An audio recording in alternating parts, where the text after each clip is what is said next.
what he said to me is, well, I realized that the ultimate end goal is the ability to give and receive love. And so he said, once I realized that, I actually had to change my affirmations. And so just being happy, healthy, wealthy, and wise isn't enough. You've got to be a loving person as well. You've got to be able to give of yourself unconditionally, because that's what really brings you joy. So he changed his mantra and he started to say, I am a loving, kind person, and I'm happy, healthy, wealthy, and wise. And he said that's what he regards as true success, right? Money is not the most important part. To have a happy life, you need love.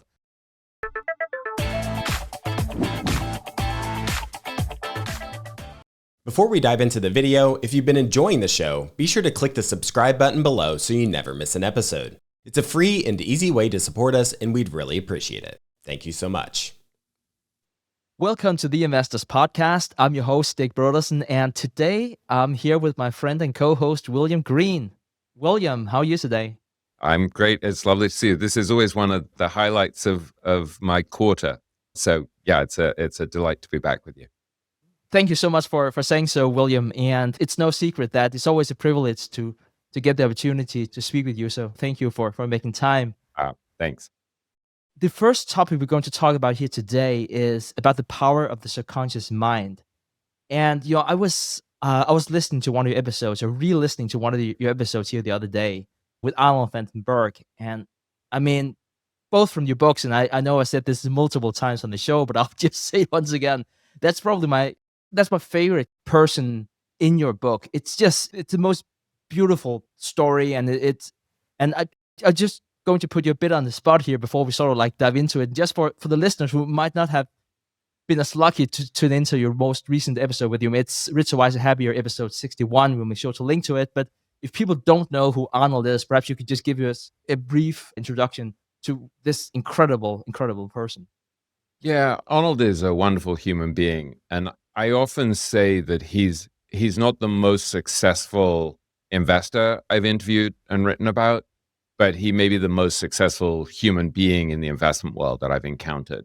And part of that is because he just started out with such a bad hand that he was dealt. Because, as you know very well, he was born on the same street as Anne Frank in Amsterdam in 1939. As a Jewish kid, he had to be put into hiding for the first couple of years of his life. And then he was smuggled into an orphanage by a Catholic girl who was a teenager who risked her life to save him. And Arnold's parents ended up in Auschwitz and amazingly survived. But when they came to pick him up when he was about 6, he didn't even recognize them. And he was so emaciated and weak that he couldn't even really walk. And so he just started with this terrible childhood and with all of these traumas and with the sense that he was dumb. He overheard his mom talking to a psychologist about why he was doing so badly at school when they had moved to LA. And they said that he probably had brain damage from being starved, from being malnourished as a kid in this orphanage where there was no food. And he literally would sometimes eat grass or eat flowers and the like.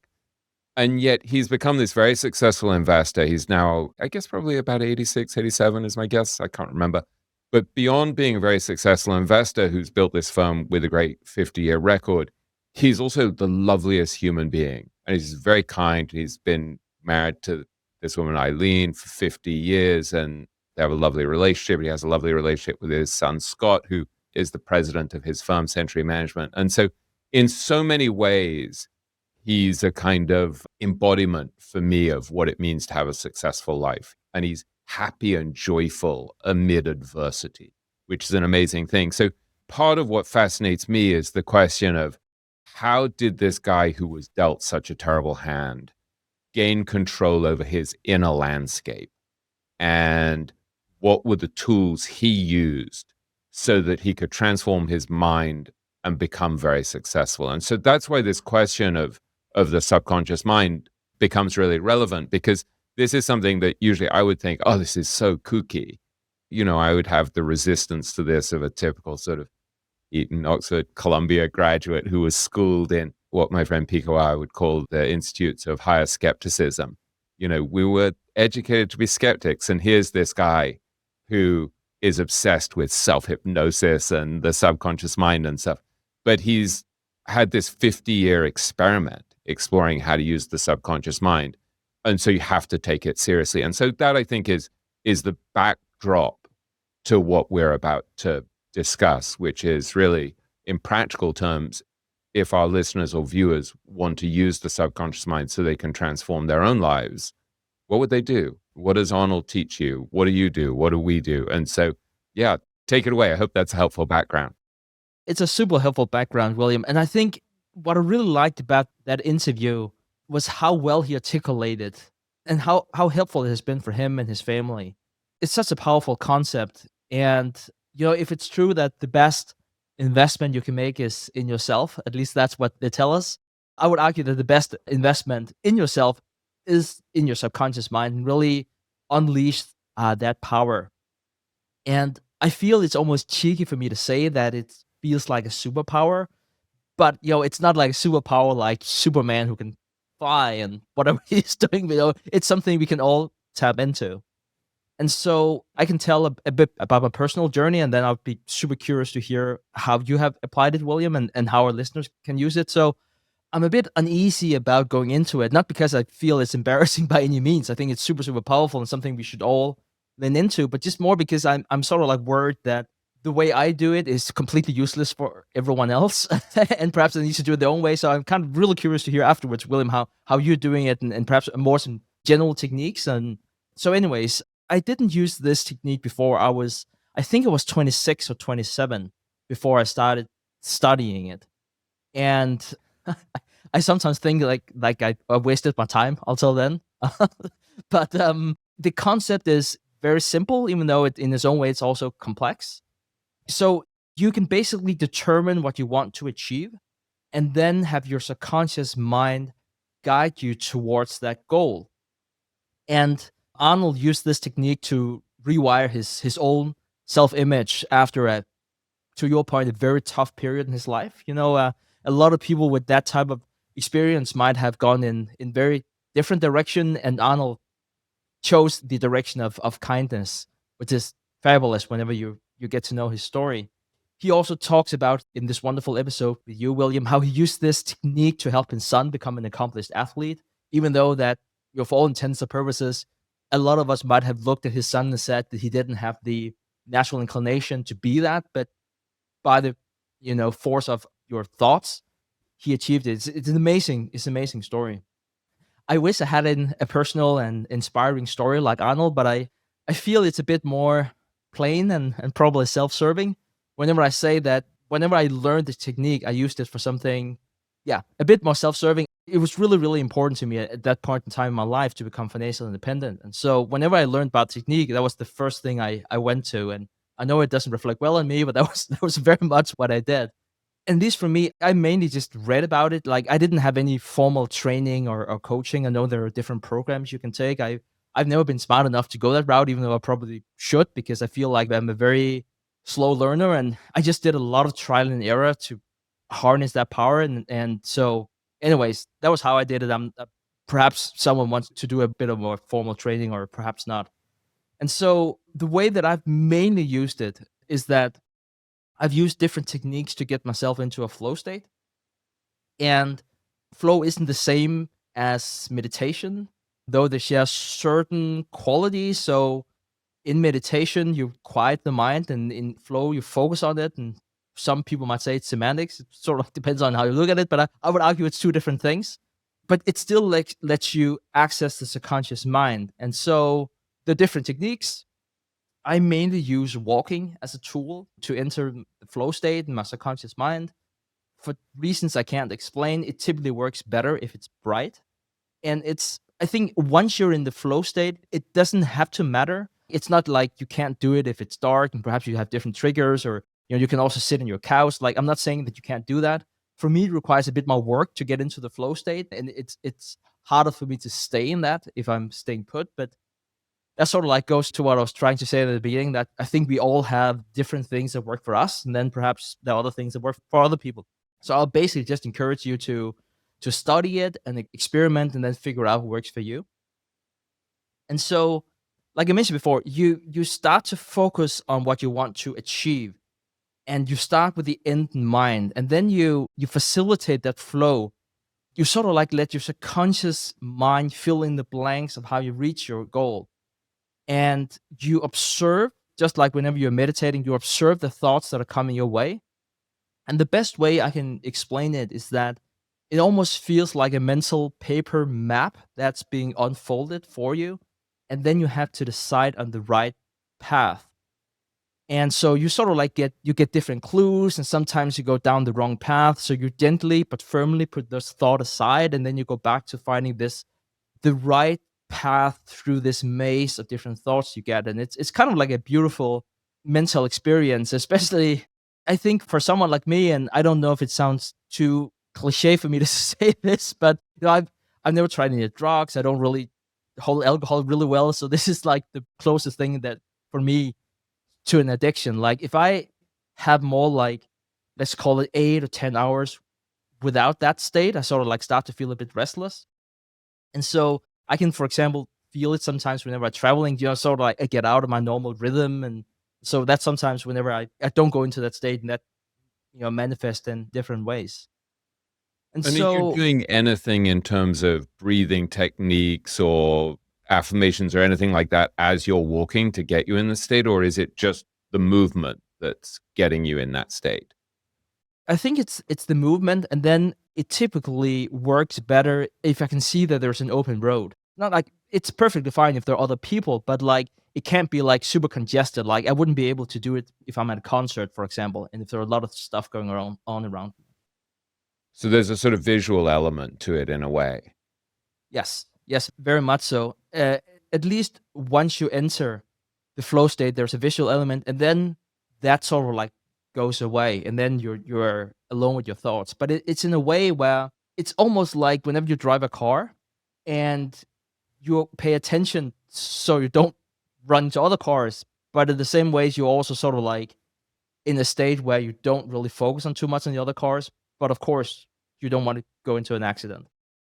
So I can probably best explain this entering of the flow state like starting a campfire.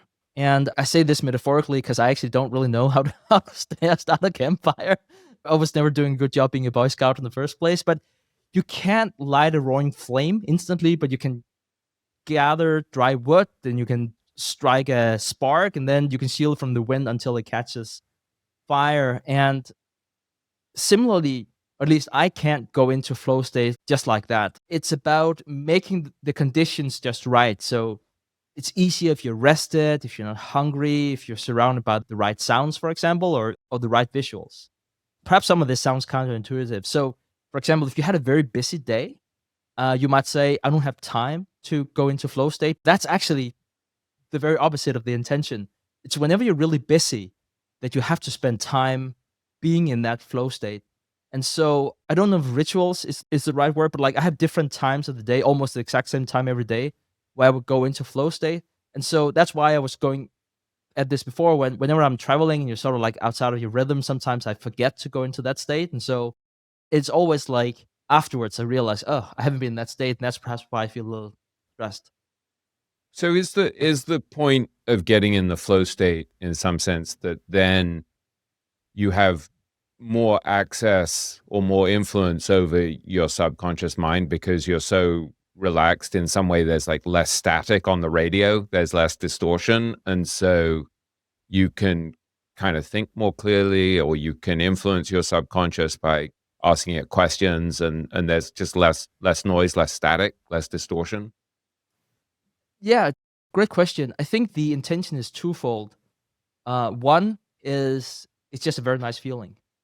And then the second thing is if you want to achieve something, you both get the nice feeling, but it also helps you achieve whatever it is that you want to achieve. It feels almost like you're cheating when- whenever you're doing it, because it's like you are unleashing a power that I think we all have access to, but it's almost like you get a second engine. So it's not like if you want to achieve a lot of things, then you just have to outwork everyone. I actually think it's very much the other way, where the subconscious mind allows you to achieve bigger things while you don't exhaust yourself. I feel like I'm not articulating this very well, but I think I can compare it with the battery you have on your phone. Like you have to charge the battery once in a while, and then you activate it. and then tell it what to do. And so if I can continue with these half-baked metaphors, I don't really doing a good job of, is that it's almost like your subconscious mind will illuminate a path for you, but it won't walk that path for you. So you can't simply, I don't know, think about money or whatever you seek, and then, money just flows into your hand. Like, that's not how it works. The way I'd probably explain it is that, think about it like flying from New York to LA. Some people, if they feel like they have to outwork everyone, they would have to drive the whole distance, and then there will probably be some detours going there. But you can tap your subconscious mind and then move effortless through the skies. But you still, even with the plane waiting, you still have to buy the ticket, you have to check in, you have to take your seat. So it's sort of like your subconscious mind gives you the flight path, but execution is really on you to get off the ground. And so So wait, one so of in the practical terms, like let's say a listener wants to become like financially independent, like totally financially free. Like I remember many years ago reading Think and Grow Rich. And I think part of the conclusion that I got from that is that you should set a very specific target, right? So you would say, I'm going to have $10 million by 2030 or by, whatever it was. And then obviously you have to do the actions. Like you got to study the stock market. You got to work hard, you got to execute, having got your subconscious mind in the right position. Like in terms of like what you learned about setting a target, or once you've got yourself in a flow state and you're kind of programming your mind to become financially secure or financially free or independent, what have you learned about what actually helps in terms of like giving the right message to your subconscious mind when you're in that flow state? Yeah. So here's the tricky thing. It's a little bit complicated to explain. It's more a feeling more than anything. So I'm going to use a stock market metaphor because the world isn't that kind when you'll just always be right, unfortunately. You can still do a pretty decent job in the stock market if you're 50% right, as long as you're right with the right magnitude on things that you do. And so a part of it, whenever you have all of these thoughts, is that you have to choose the right path and you have to test it and you have to adjust it.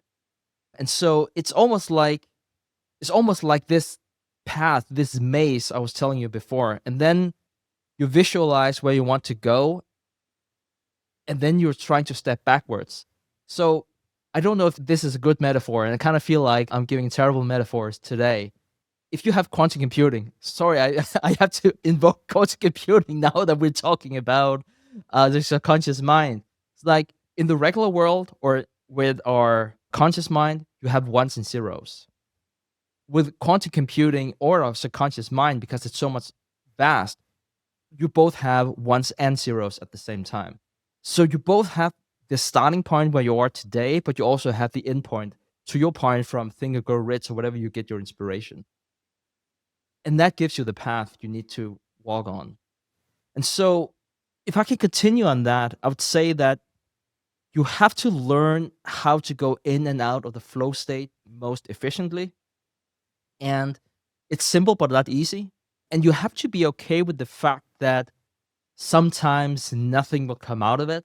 And whenever I say nothing, it's not completely true because it's a very, very nice state to be in. So if quote unquote nothing happens, you probably still had a very nice walk or a nice rest period or whatever it might be whenever you calm your mind. And so um having to put up numbers on things, and I can't help myself. If you're so inclined, you can think about it as a quadratic equation. And if you're very ambitious about using math, you want to target how you find the parabolas, the vertex. And if that doesn't make any sense, and it's perfectly fine if it doesn't make any sense, you can just think about it in the sense that if you need 10 good insights to achieve your goal, then going into flow state 10 times just won't be enough. At the same time, you also can't go in and out every 5 minutes because the world just isn't that kind. And so I find that to be very helpful if you look away from all that money stuff that, which is probably not the direction you want to go, but whatever that's really important to you. So let me give you another example that's a bit more recent. So I want to do something nice for my parents. And I know that, especially for my parents, it's very much the thought that counts. And so I like to try and do something new to make them happy or give them a new perspective one way or the other. And so I would, in this perhaps very simple case, but I would go into flow state to figure out how can I do something nice for my parents in a way I haven't done before. And so I'm not saying this is a very unique, fantastic insight or anything like that, but I would, if I just sit in front of my computer, I'm not going to come up with something really nice for my parents. That's just not how my mind works. And so I would then say, okay, how can I achieve my quote unquote goal? And I know it sounds very business-like, but like that is the goal. That is the one thing I want to optimize for. And then I get these different thoughts, and then I start to organize those thoughts and figure out how that logistically works out. This sounds very intricate, probably more intricate than what it is, but in this probably simple example, I came up with a specific type of gift basket and a card with some photos of my siblings and me and some cards about how much we love them and why we love them. And so it's more like it gives you a different take of things where you start and stop the same place, and then you sort of like figure out how those two ends meet. I don't think I do a really good job articulating how this process works. Let me try to round this off and say, listen to William's episode with Arnold. I think he does a much better job. He's way more systematic than what I am. I think it's way less self-serving than what I'm doing. And then William, I'm super curious to hear like how you tap into your subconscious mind. And perhaps you can articulate a bit better how we can clone that for the listeners and viewers out there. Well, thanks for sharing all that. That's very interesting. I like getting this insight into what you do. I think it won't shock you to know that I'm less systematic than you are and less systematic than Arnold.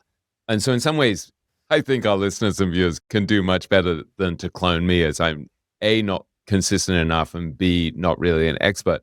On the other hand, I've interviewed Arnold many times about this subject, and have done quite a lot to kind of synthesize what I think are some of the most important things that he's learned over the years.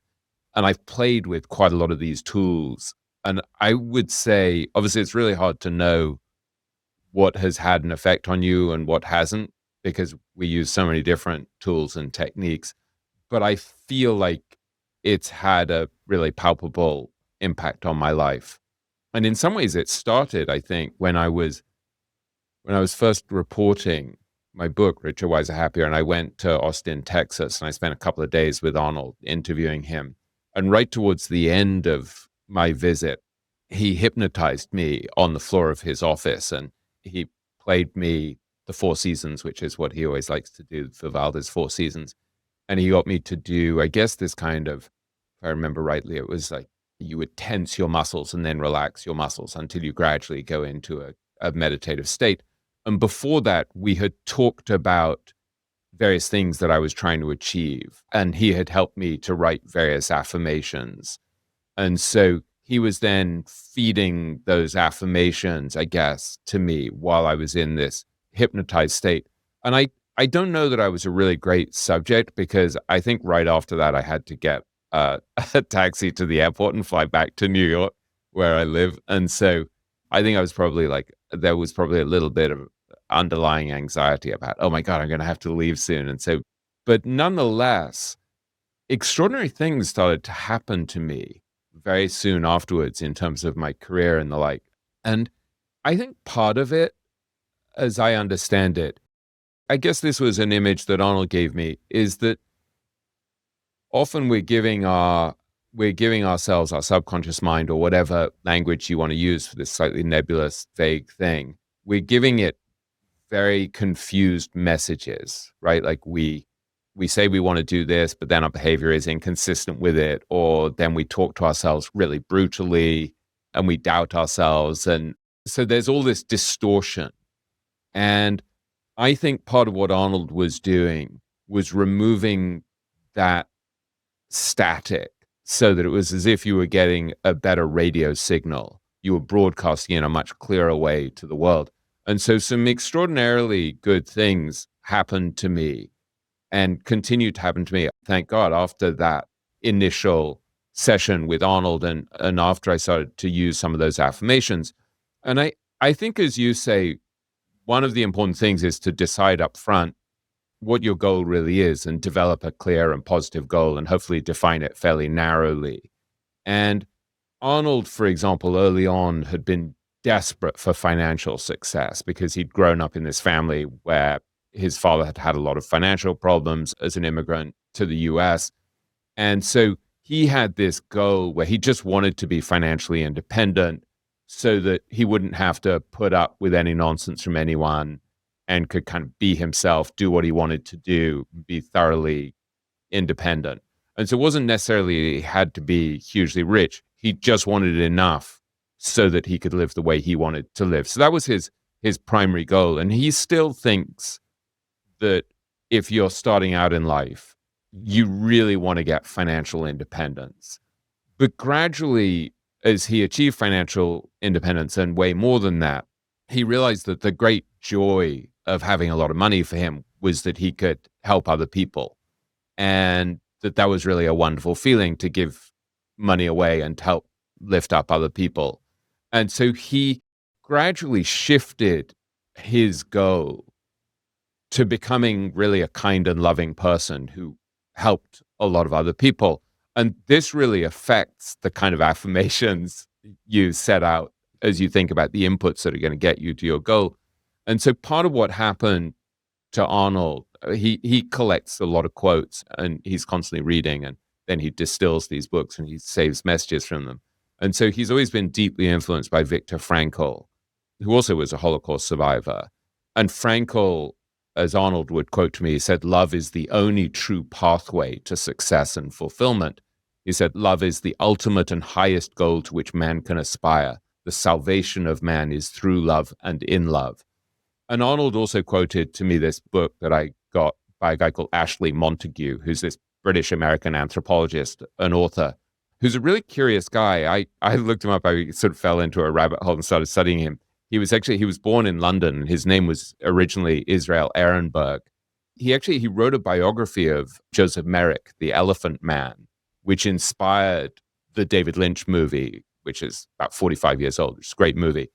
And so later, Ashley Montagu, who actually gave himself the full name, having been had the first name Israel, changes his name to Montague Francis Ashley Montagu.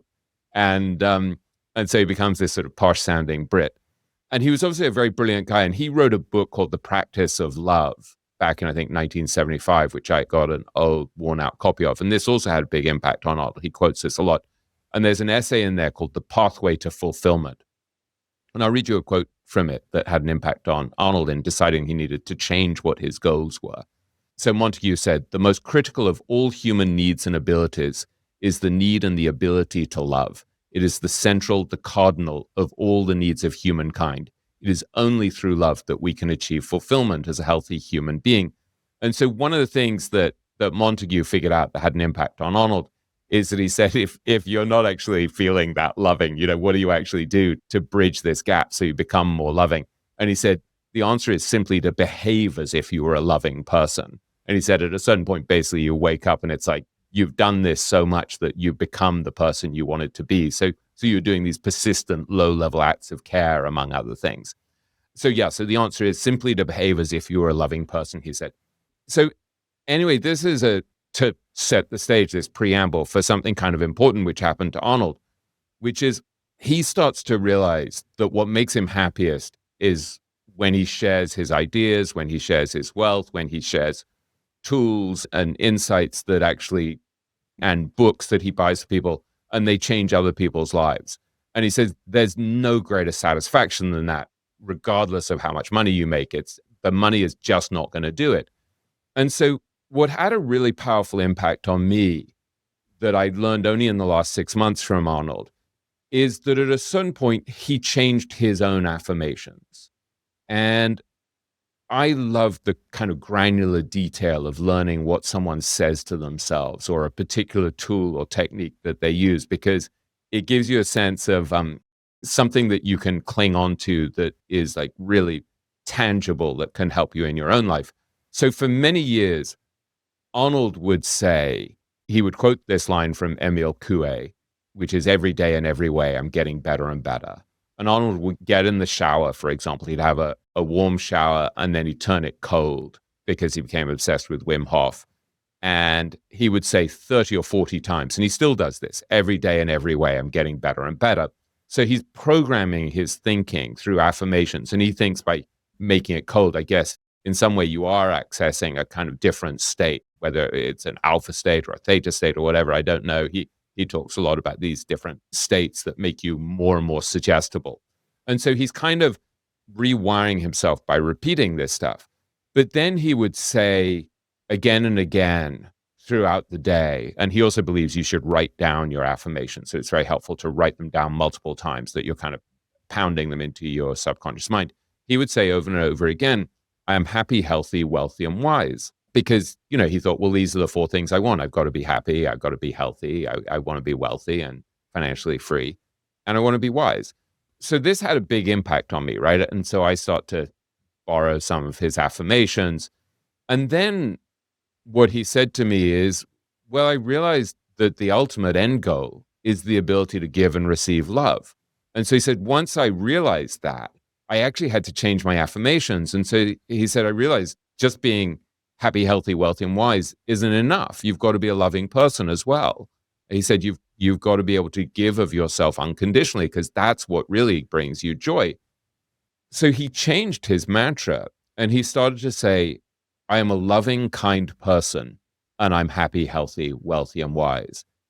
And he said, that's what he regards as true success, right? Money's not the most important part. That to have a happy life, you need love. So that sentence, that new mantra or affirmation of his, includes an enormous amount of distilled practical wisdom from this very wise, very thoughtful, very joyful man. And so I started to think, okay, what am I going to do to write down affirmations and then use them regularly, although nowhere near as regularly or systematically as Arnold, so that I can capture this as well? So I think you want to use your own language that resonates for you. And so I started to play with different things. I'm always wary of kind of saying this stuff in public, but I want, and also partly because I never live up to this stuff, but I want to share this because I think it's helpful to our listeners and viewers that they have a sense of the tools, the ingredients in this buffet that they can kind of play with that might help them. And so one thing I started to do was I would say, I'm a kind and compassionate person. I'm unconditionally loving. Because I would start to think, well, the Kabbalists who I study, I've studied Kabbalah for maybe 17 years, would always talk about unconditional love. And, David Hawkins talks about it as well. He said that to reach 540, which is very high on his scale of consciousness, 540 is unconditional love. And so I sort of started to think, I want to incorporate that idea. But then sometimes I would just play with it and I would just say, I'm a kind, loving, and compassionate person, or I'm kind, loving, and compassionate. And then I would add what he said, which is I'm happy, healthy, wealthy, and wise. And then sometimes I mix it up. Sometimes I would say things like, there's a lesson from Michael Berg I had on the podcast, which it always resonated for me. And so I would say I'm a resting place and a conduit for the light of the Creator. Because I think in some way, you want to be a conduit for something beyond yourself, beyond the ego. And so this is just a buffet of things that you're trying to use to program your mind. Sometimes I would try to convince myself. I would say things like, I'm happy, healthy, slim, fit, calm, and kind. And I think there was always part of me that would look at myself. So I said slim and fit. And I'd be like, I'm not sure I really believe that. There's a little bit of resistance. But I think it's really helpful. The repetition is very, very helpful. And so I would stick these things in Habitify, this app that I sometimes use that gets you to kind of come back to your habits every day. But I'll go days without even bothering to open the app. I'll forget to open it. So I'm in some ways a terrible role model. I also would write some of these things in the back of a daily prayer book that I try to use, that I don't use every day, but I use several times a week. And so it would be among the last things that I saw in the prayer book for several years. And so one of the things that I wrote that is from my original conversations, I think, with Arnold, which I really like. And again, I don't know, I'm sort of wary of sharing these things with people, but hopefully it's helpful. I wrote, I live in a state of abundance and will always live in a state of abundance. And I deeply appreciate this state of abundance. Because part of what I'm trying to program myself to believe is not, oh, if I make this amount of money, or I have this amount of money, or I have this kind of house, or no debt, or anything like that, then I'm finally going to be happy and feel free and the like. And so part of what I'm doing there with that statement is I'm telling myself, no, I live in a state of abundance, and it's not a financial number. It's actually a state. It's a state of abundance or prosperity, and I'll always live in a state of abundance. And I deeply appreciate the state of abundance because I want to wire myself to have like deep appreciation for what I already have instead of constantly thinking about what I'm going to have, and then it'll be okay. So those are some of the tools that I use. There's also this really important question that Arnold raises that we discussed a bit of how you actually get into this state of what he would call one-pointedness, one-pointed attention, which is another way of talking about flow states, I guess, which is what he's basically talking about. He's had this great revelation that there are all of these different ways where you're focusing the mind in a kind of extreme way on a single point or object. And so traditionally it might be the breath, it might be a mantra, it might be visualization. And so you're trying to make the mind more stable. So it's not wavering, it's not dull. So you're getting into these deep absorption states where you're not distracted as emotions and sensations arise, so you don't get entangled in them. And so you're able to direct your energy into a state of flow. And so Arnold's big revelation in the last year really is that through hypnosis or through breathing techniques or through meditation, you're getting into these very deep states of absorption where the subconscious mind is easier to mold. And so he did it through self-hypnosis. And it's sometimes maddeningly difficult to pin Arnold down when you're in conversation. And I'm always trying to drag him towards something like really tangible and get him to explain it. And so one of the things that Arnold obviously does is when he wakes up each day, he thanks God for another day, for all the blessings in his life. And then he lays his arms down on the mattress of his bed. And I think he starts to count from 100 down to 1 while his arms get heavier. And so this is a technique that he uses every morning to get himself into a kind of flow state, into this state of deep absorption where he can, I guess, give instructions to his subconscious mind. I find, I wish that I did that, but I find I often wake up and I do tend to say something in Hebrew that is sort of giving thanks to the fact that you got your soul back, that you have another day, that you have another opportunity to live more wisely than you did the previous day, hopefully. Those aren't the exact words, but it's a phrase that a lot of Jews say every day. And it's kind of beautiful. I'll tell you a little snippet of it. It goes, Moderni lefanecha melech chai v'kayom shechech hazata binishmati v'hem laraba emunatecha. And so I'll try to say that every morning. So you're getting yourself in a good state at the very start. And I find I then immediately slip into reading the New York Times or something and seeing what fresh disaster there is. And that takes me out of that state. So this is one of the reasons why I'm such a poor example of how actually to use these techniques. But then there are these other ways of getting yourself into these deep absorption states. And so one of the things that I've discussed in those podcasts with Arnold is this app Reverie, which is Reveri, which I've never got super into, but I've subscribed to it multiple times and I still have it and I keep wanting to get deeper into it. I've used it a bunch of times, but it's created by this guy, David Spiegel, who's the Associate Chair of Psychiatry and Behavioral Sciences at Stanford and director of the Stanford Center on Stress and Health and director of the Center for Integrative Medicine at Stanford University School of Medicine. So this is a guy who's got serious credibility in the medical field. And so it's curious that he's he's using hypnosis to deal with things like asthma and stress and insomnia and pain and PTSD, and to quit smoking and to eat better. And so I think that's worth our listeners and viewers exploring, because this is a guy who's been educated at Harvard and Yale, and he's written multiple books, and it's not expensive. It's something like $100 a year. And it's about getting you into this state of hypnosis, which he calls a naturally occurring state of highly focused attention.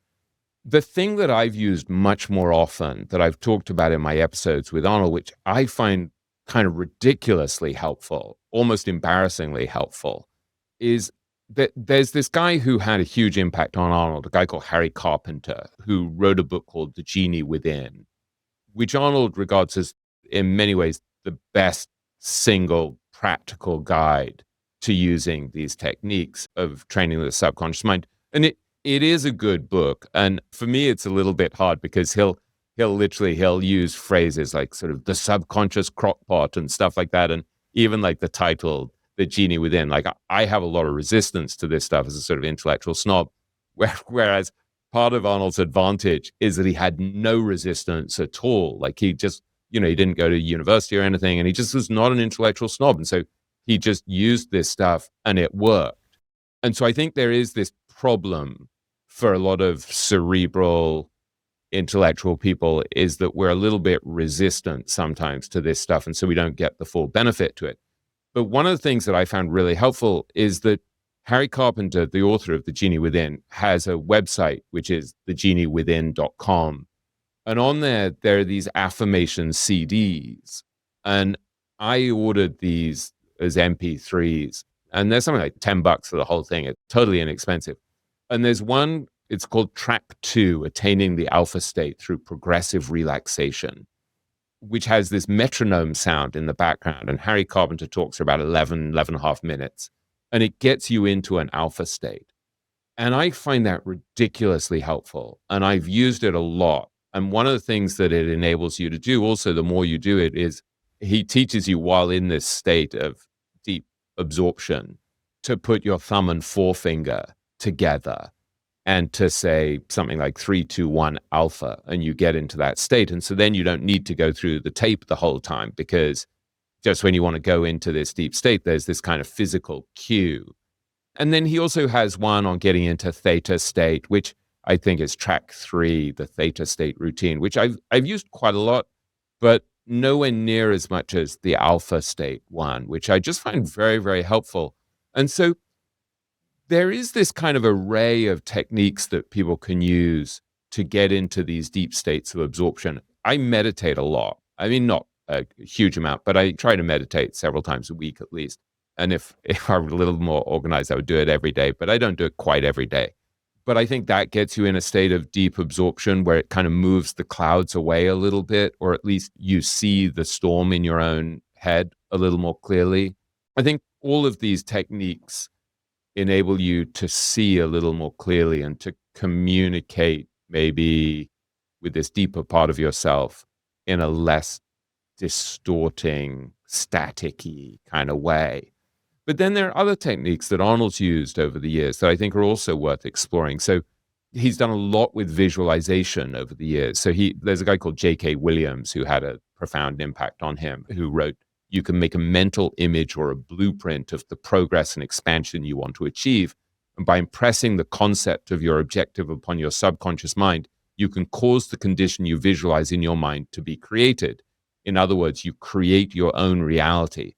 And this had such an impact on Arnold, this idea from J.K. Williams of visualization, that Arnold took a photo, I think, from Barron's in 1979 of some very successful looking investor in his beautiful suit and stuff.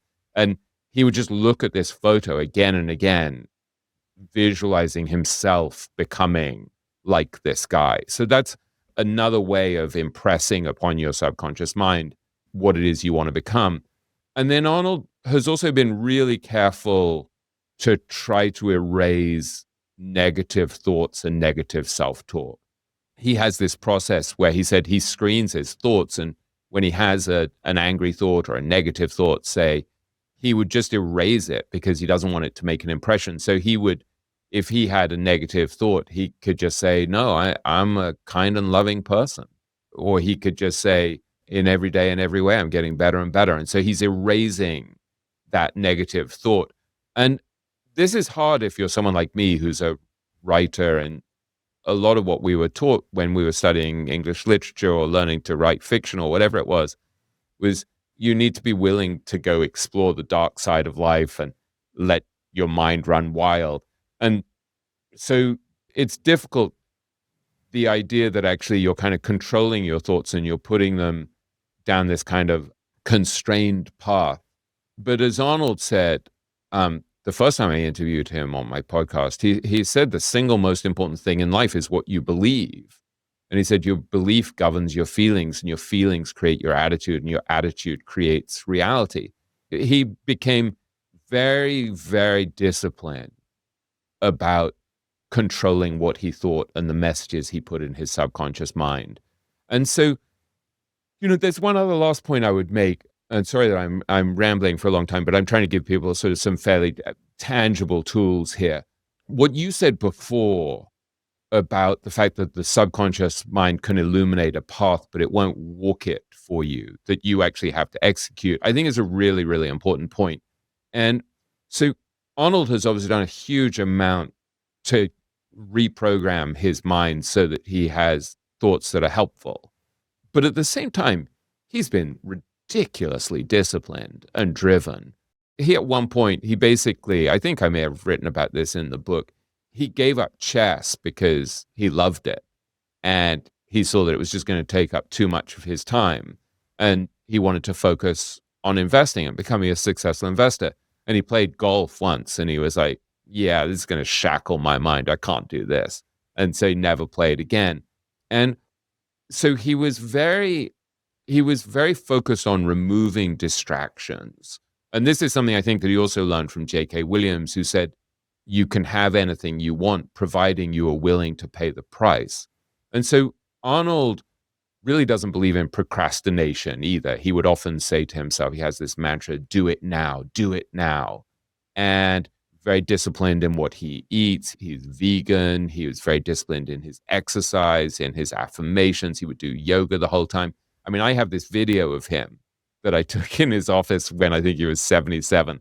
And he could put his foot on the bookshelf above his head at 77. And he showed me that he could put his legs in lotus position, sort of fully folded over each other. I mean, I can't do that. And I'm in my 50s.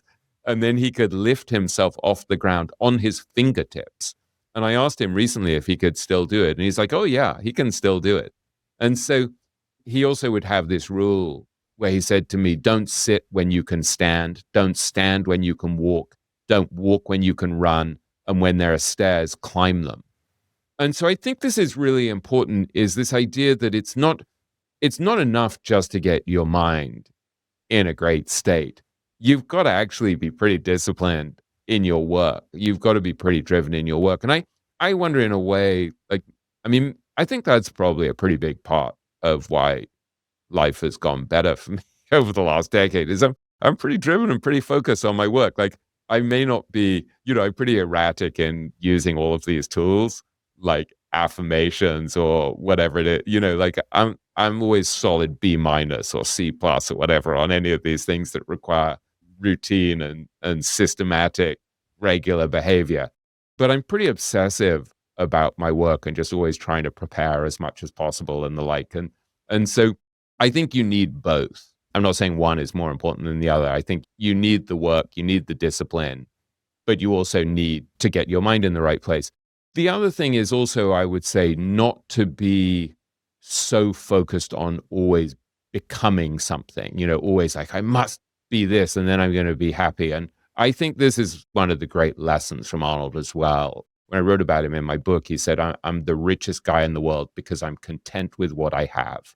And so that's another thing I think that's really key, is even as you're trying to use all these things like the subconscious mind and affirmations and visualization and mantras and the like to become something more than you are, I think it's really important to build this muscle of appreciation so that you're content also with what you have. And so I feel like this is something where I actually have made a lot of progress, where I think partly because I went through periods of my life where things weren't that good, where I was sort of struggling financially or professionally. And it was just, it was just difficult.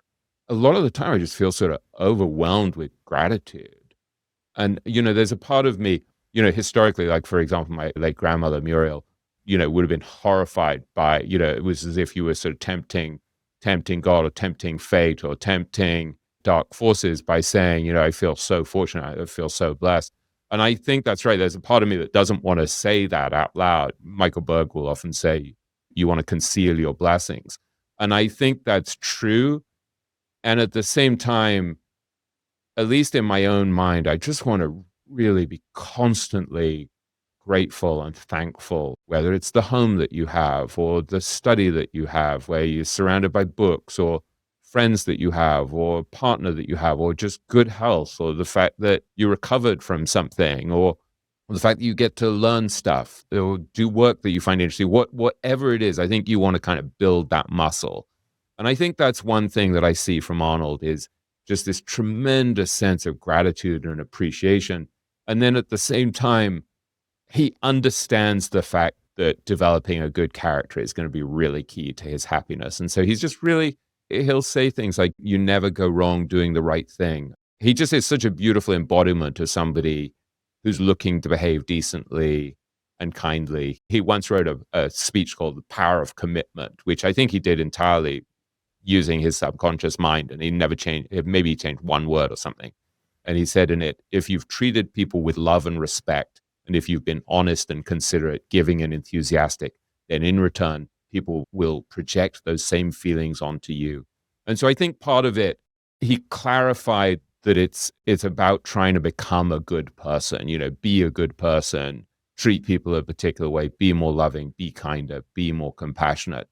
And then it makes you joyful. And so it started with the money and the financial independence, and then it grew into something much bigger that he realized was important and that he embodies. And I think that's why he inspires us so much. So sorry that took me a while to lay out, but I hope that gives people something to cling on to that they can use in their own lives. There's so many things I want to hit on here, William. Thank you, first of all, for sharing that.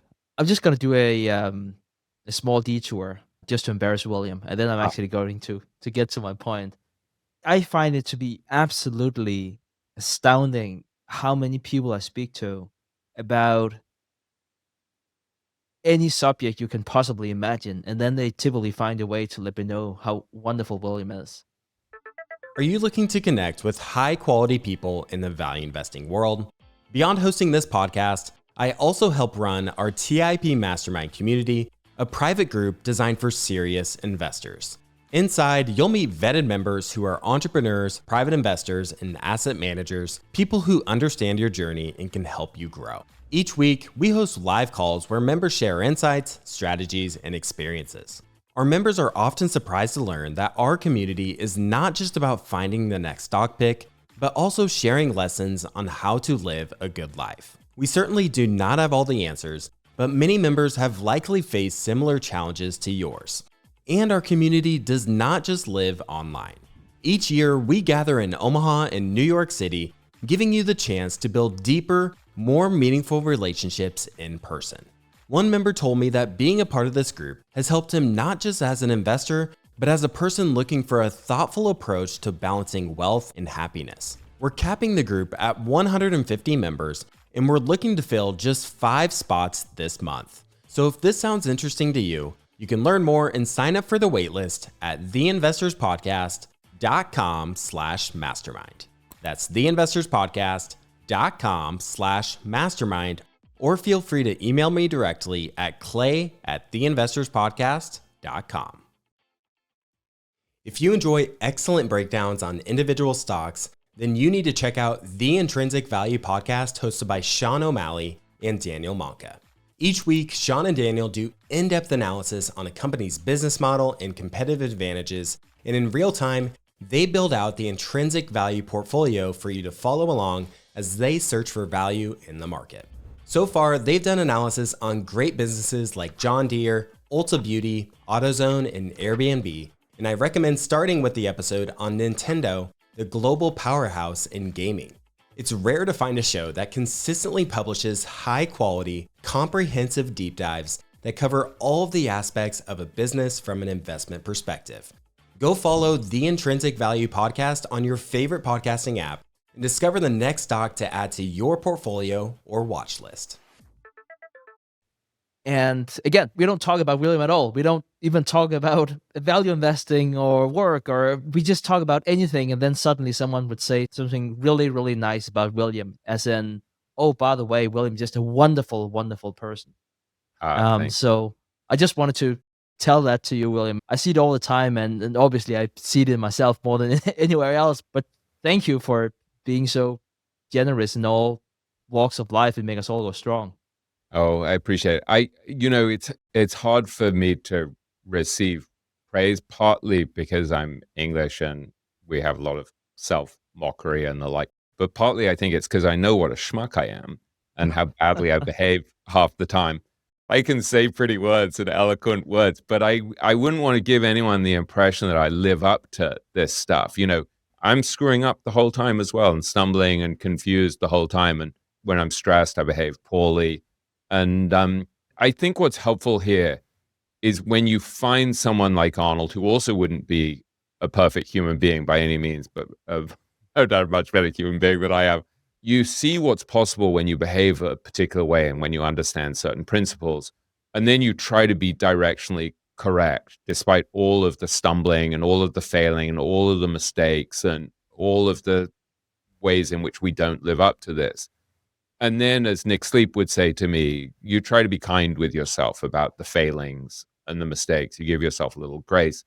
But I think this is really important because I think it's very easy for us to look at other people and think they've sorted this all out, or they've reached a much higher level, or they're beyond like anger and jealousy and lust and greed and and it's like, no, we're all screwing up the whole time, and especially under extreme circumstances. And so I feel like what I'm trying to share and distill from people like Arnold is kind of aspirational.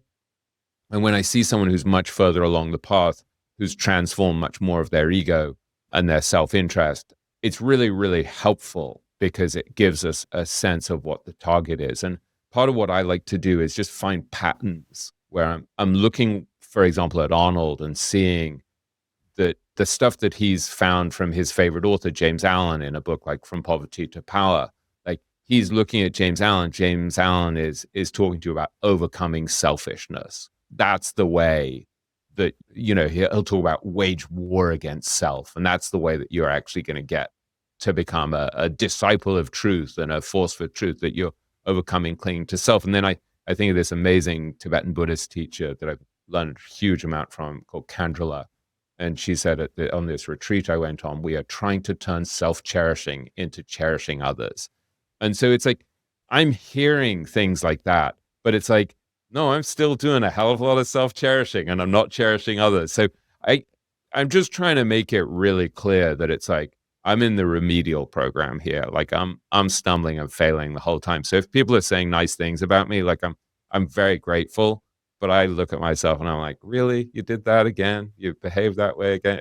Really? You still have those emotions and and I just don't want to give anyone the false impression that I've somehow, become some super elevated figure. It's like, no, I can distill what more elevated figures have learned, and then I can stumble in that direction. Perhaps you should call this a unique condition being human, William. What do you say about that? Yeah. No, so William, it was so well articulated what you learned from Arnold and others. I used to be a college professor, but please don't hold it against me. And so one of the things that they teach us is that we have to figure out how our students learn the best, and there are different ways students learn best. Some are visual, some are auditive, whatnot. So one of the challenges that you might hear whenever you are listening to William or to me, or you read a book about someone else, is that we may have a tendency well, I shouldn't pull William down to my lower level here, but I might have a tendency to run things through my own filter. And so I tend to be a very auditive person. I've studied or I learned about this technique before about how being visual that you also mentioned before, William. And I know of people who have used clipboards, for example, to become financially independent and then visualize, and it works for them. I'm not a visual person at all. My wife teases me all the time where like I don't notice things at all. We could probably get new furniture in our condo and I wouldn't notice it. So as you are exploring this and you might read a book about this and it might have a bias to do a different direction, I would encourage you just not to give up if it doesn't work for you. Perhaps it was just leaning into a technique that is not as natural to you as it might be to the author.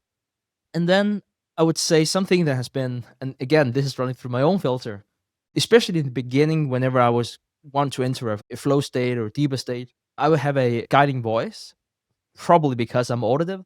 That was helpful for me. And so that goes to what William was going before, where you can listen to the entire tape, but you can also take the essence of that and put it into something physical. For example, I think you said your forefinger to your thumb. And so you sort of like would give your mind different clues. This is another way for me to say, if this technique doesn't work, perhaps another, and then you learn the technique and then you can easier go into that state. But it takes some practice, just like anything else here in life. I think the other thing that I realized as we were talking, when I think about the techniques that I use, a lot of what I do is a sort of form of prayer where I realize as I'm driving towards my office here where I'm about to talk to you, again, I'm sort of wary of saying what my inner monologue is, but I'm frequently, because I'm trying to get myself in the right state, I'm saying to myself, please help me to be a force for good. Help me shift the balance in the world towards, qualities like love, mercy, kindness, compassion, truthfulness.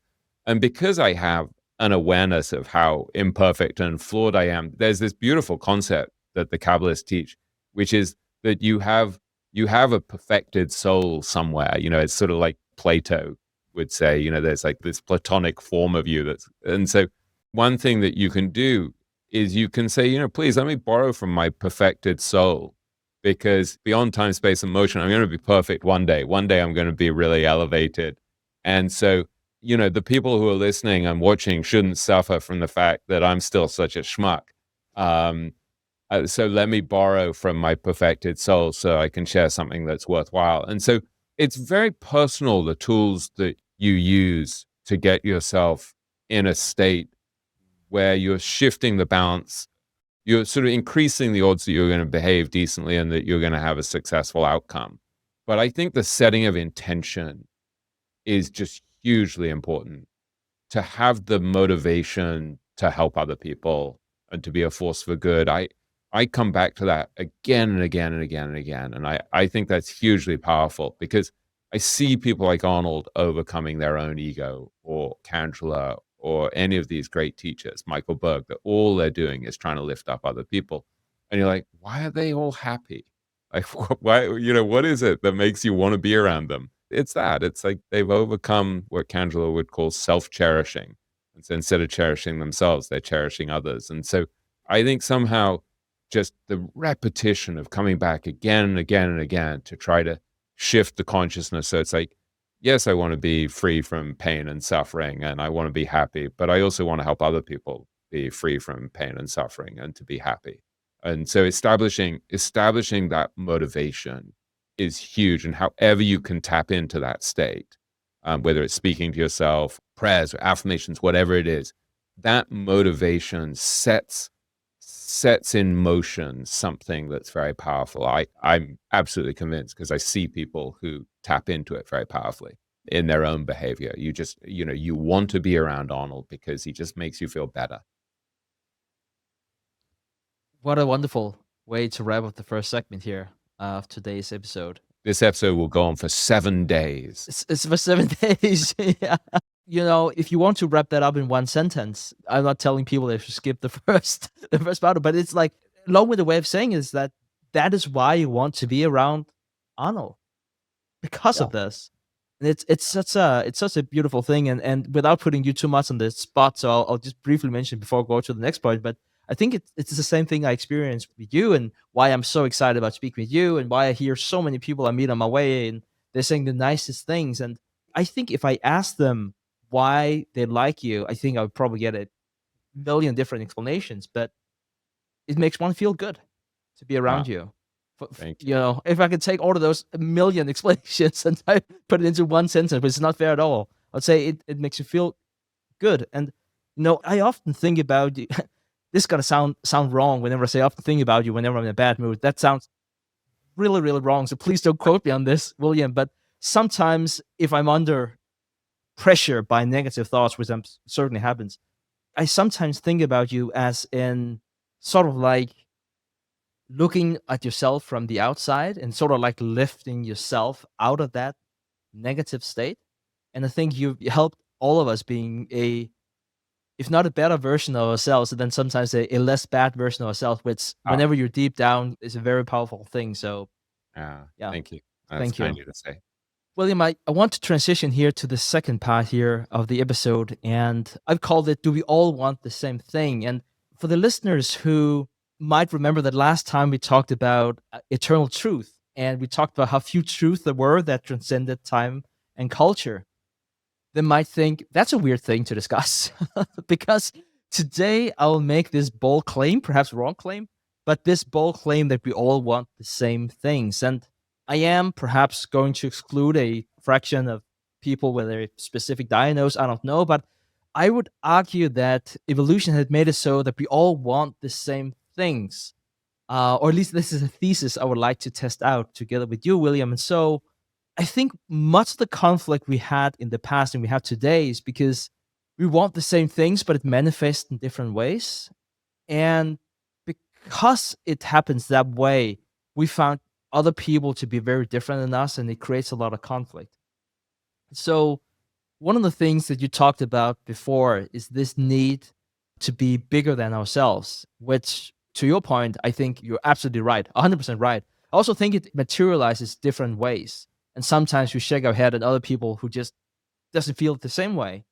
I might sound a bit like a simpleton whenever I'm saying this, so please take it for what it is. But I've been following the same sports team since I was a kid, and whenever I would meet up with others like myself that apparently get fascinated by people running around on the field kicking to a ball, I feel it's bigger than me. Many of our listeners go to Omaha, and I would argue that they feel there's something bigger than themselves whenever they're in that stadium. And perhaps they don't think about it in those specific words, but I do think that the need is the same. And so I think it's the same thing whenever it comes to friendships that also materializes in different ways.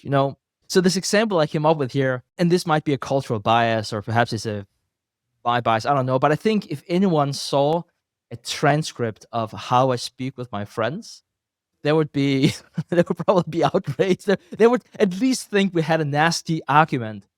But I'd be the first to say that whenever I can like jokingly offend my friends so they can offend me, that's sort of like a signal to how comfortable we are with each other. Whereas if you see me with my friends and we are like overly polite, I think you would be like, oh, there must be like a newcomer to the group or something because all of a sudden we behave whenever we're together. And so I don't know if that was the best example, but another need that's related to this is this need to be social, whether that is on Google Meet or whether that's in person. I think it materialized in different ways, and we all have that. We all have that social need. And so let me just tell you this quick story of perhaps how we're wired all differently, but how we want the same. I'm listening to this wonderful podcast, and the host of this podcast, he lives 3 hours away.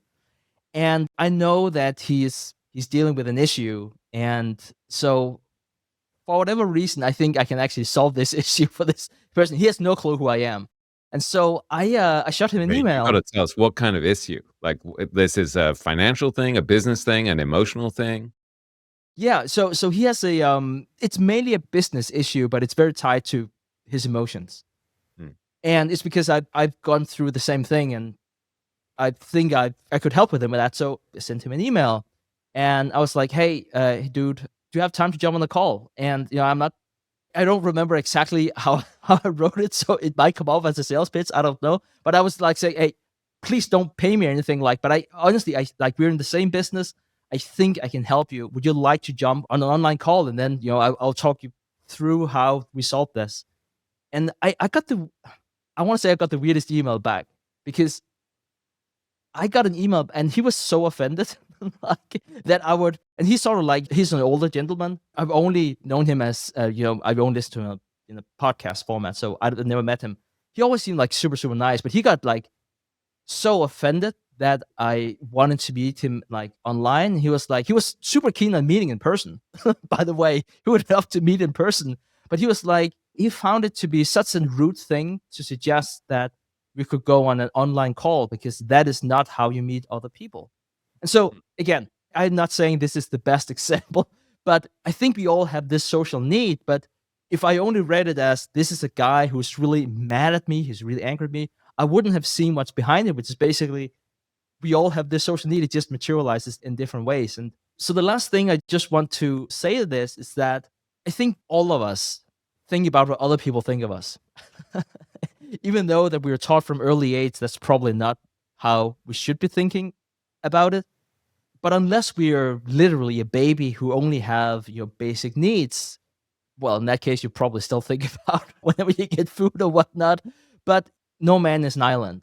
Well, I think Hemingway might disagree with me, but who knows? But I want to say that we're all social creatures, and you might point to someone like, I don't know, Elon Musk, and be like, oh, he does whatever he wants. He doesn't care. If anyone cares what other people think of him, it's Elon Musk. And perhaps it's not like whenever we are at the prom, you're like, oh, am I cool or am I not cool or whatever? And he has a gazillion amount of money and he can, but this is a guy who really has to care about what the market thinks of him or what. So again, it materializes in different ways. And so my point of saying all of this is that I wanted to give the listeners and the viewers a new framework where, especially in a world that's a lot as confusing as the one we're in, whenever people seem unlike you, they're rarely as different as they appear. They probably want the same things as you do: respect, independence, companionship, love. But the difference lies in the shape that it takes. And I try to remember that, even though I fail over and over again, but I try to remember that whenever I meet resistance or I feel misunderstood. And instead of turning this other person into an enemy, I try to see it through that framework, which is, I don't know if you know this, but I think that's one of the things I learned from you, William, even if you didn't articulate it in those words. And so that's what I mean whenever I say, sometimes whenever I'm down, I think of you, but I think about you in a good context. Of course, all of this is easier to remember this idea whenever you're calm and you're reflective, and it's much, much harder if you're frustrated and feel misunderstood. But let me throw it over to you, William, and ask you, how do you remind yourself in those moments that this is another fellow human being who wants the same things as you do, or do you challenge the entire premise that you want the same things? No, I think the premise that we all want the same things is probably, broadly speaking, true. Not because I think it's true, but because people who are much wiser and smarter than me have said it's true. So I often come back to this wonderful line from William James, who is a trailblazer in the world of psychology.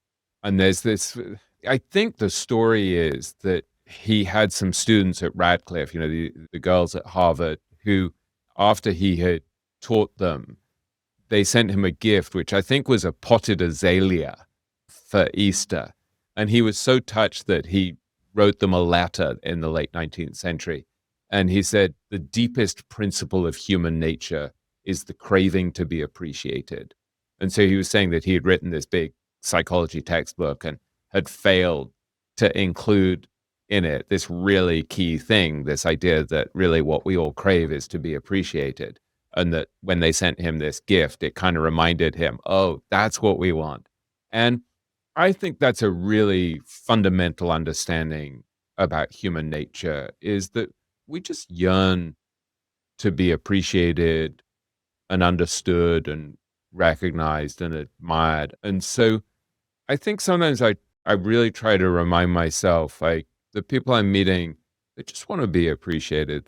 They want you to kind of listen to them and hold space for them and tell them why you admire them and why you like them.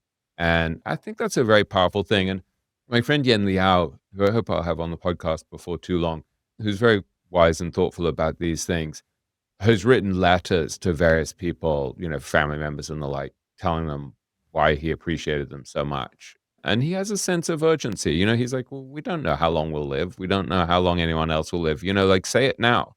And this kind of inspired me. And I wrote a long message to someone recently, a relative, saying why I admired him so much and respected him so much. I think it had quite a profound effect. I think this person is quite tough, quite strong, and quite unemotional in certain circumstances, was so deeply touched and said to me that he tried reading it to his wife and actually started to choke up and couldn't read it. And I feel like we have this deep, deep need to matter and to be understood and to be seen and to be heard. And so I think one thing I would encourage our listeners to do, inspired by Yen, is tell people, like, write to them. And it's very hard for an Englishman, to express emotion and to be sincere. And I did it on, it was like a big round birthday for someone. And so I sort of chose that instead of getting a gift, actually.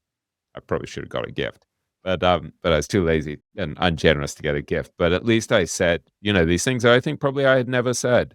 Actually, not even probably, definitely I had never said. So I think that's the first thing, is like, recognize that people need to be appreciated and try to express appreciation. And then the second thing, someone gave me this book by the Dalai Lama on the Four Noble Truths, and I opened it kind of randomly this morning, which I often do.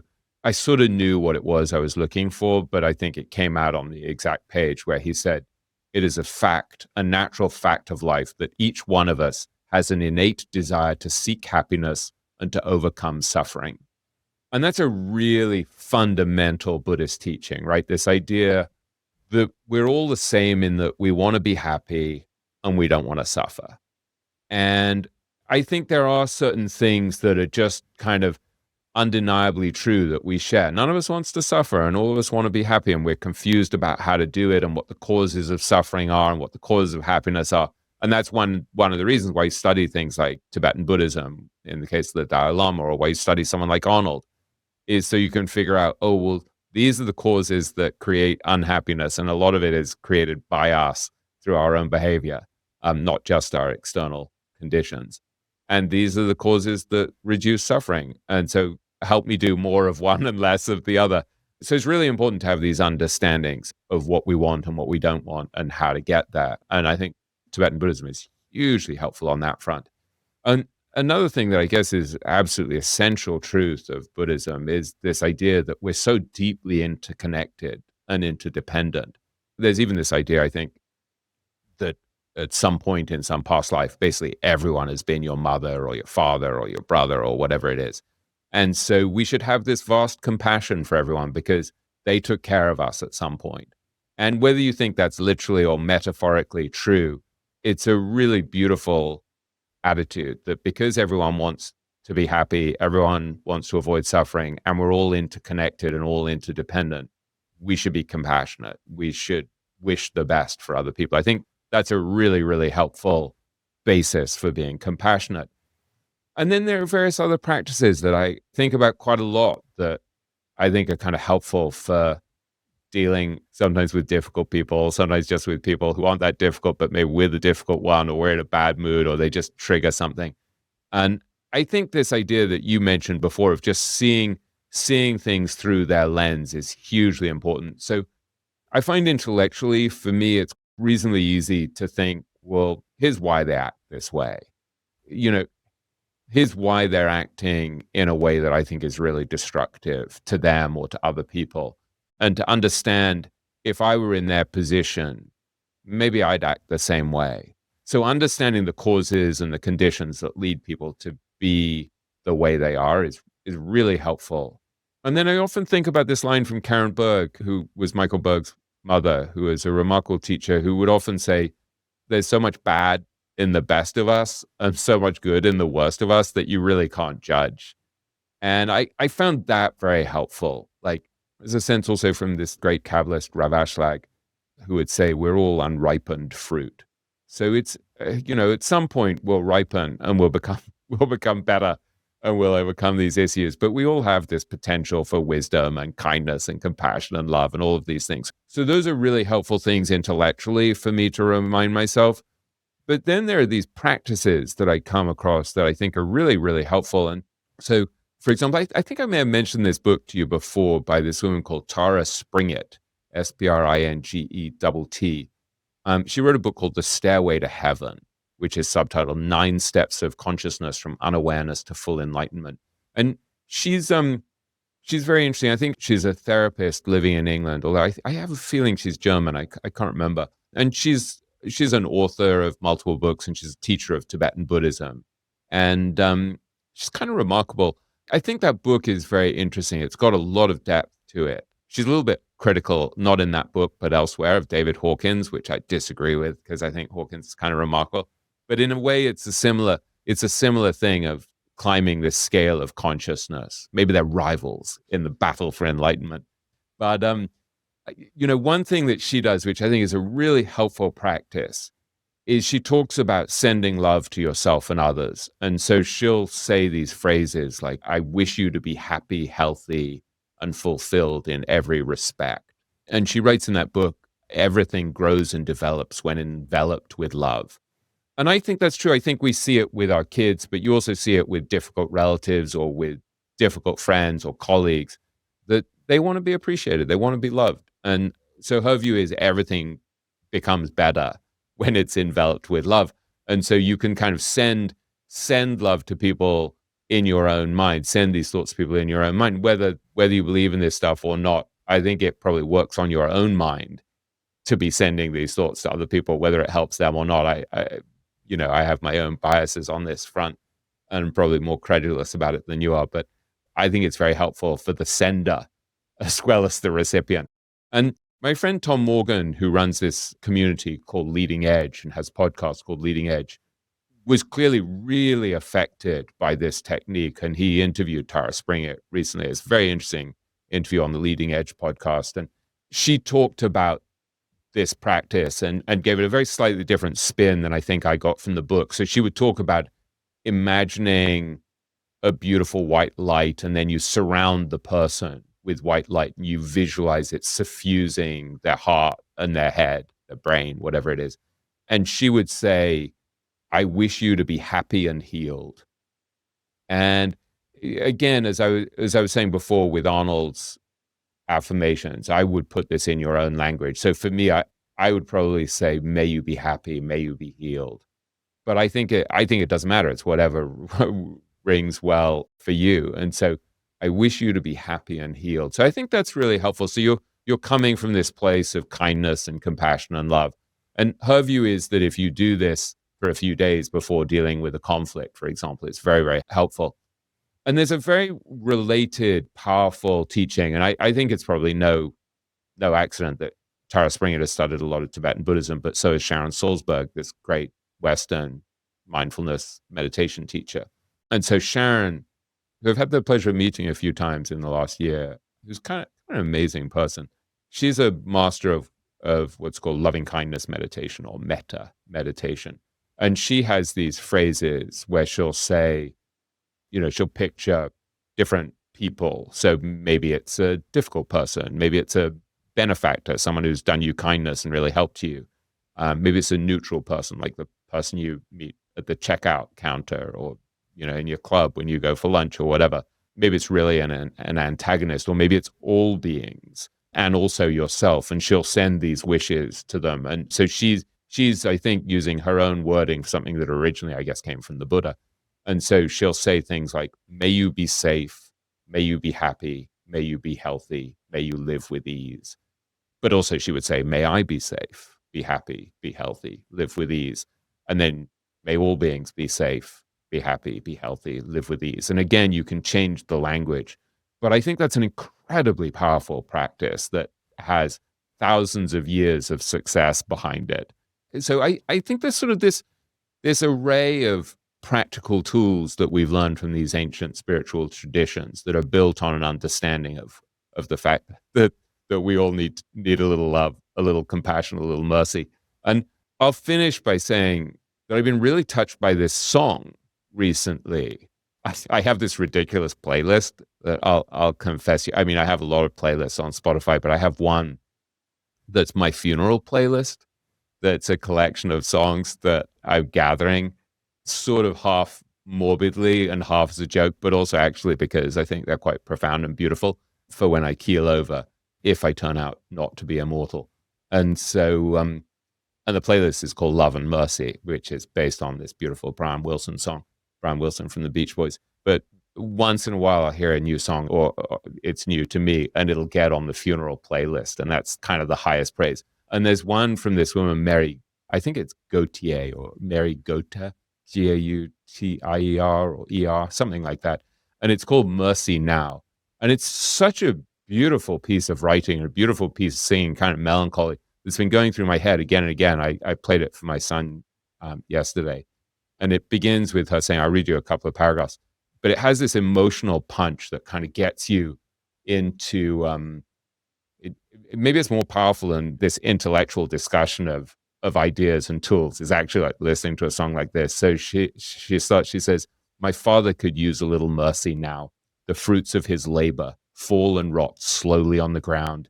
His work is almost over. It won't be long and he won't be around. I love my father and he could use some mercy now. And then in the second stanza, she says, my brother could use a little mercy now. He's a stranger to freedom. He's shackled to his fears and doubts. The pain that he lives in is almost more than living will allow. I love my brother, and he could use some mercy now. And then she sort of expands it, and she talks about how my church and my country could use a little mercy now, and she explains why. And then she says, every living thing could use a little mercy now. And that, to me, I think that concept, I often think, like, when I have my personal sort of internal monologue, and I think, please let me be a force for love, kindness, compassion, mercy, truth, oneness, things like that. The word mercy always comes up for me. And other people talk about like love and kindness and compassion, and those all sort of resonate really deeply for me. But for some reason, this concept of mercy is really powerful for me. I think because I have this sense that, we all need a little mercy now. Like we're all deeply flawed and we all screw up and we all are imperfect. And, I have a close and old friend who really kind of blew up his life recently through bad decisions. And this is a really lovely, wise, decent, kind person who's done so much work on himself. And then it's like, really? You blew up your life? Like blew up his marriage, blew up his family, all of these things. And I look at that and I see various people who've sort of, in a way, like thrown my friend to the wolves and are like, kind of really disappointed in him and upset with him. And I understand that. But I look at it and I'm like, well, it deserves a second chance because we're all idiots and we all do stuff that's stupid. And, so I just think of that line from Mary Gautier, I guess it is, every living thing could use a little mercy now. If that ain't the truth. William, one thing that came to mind as you were articulating that so well.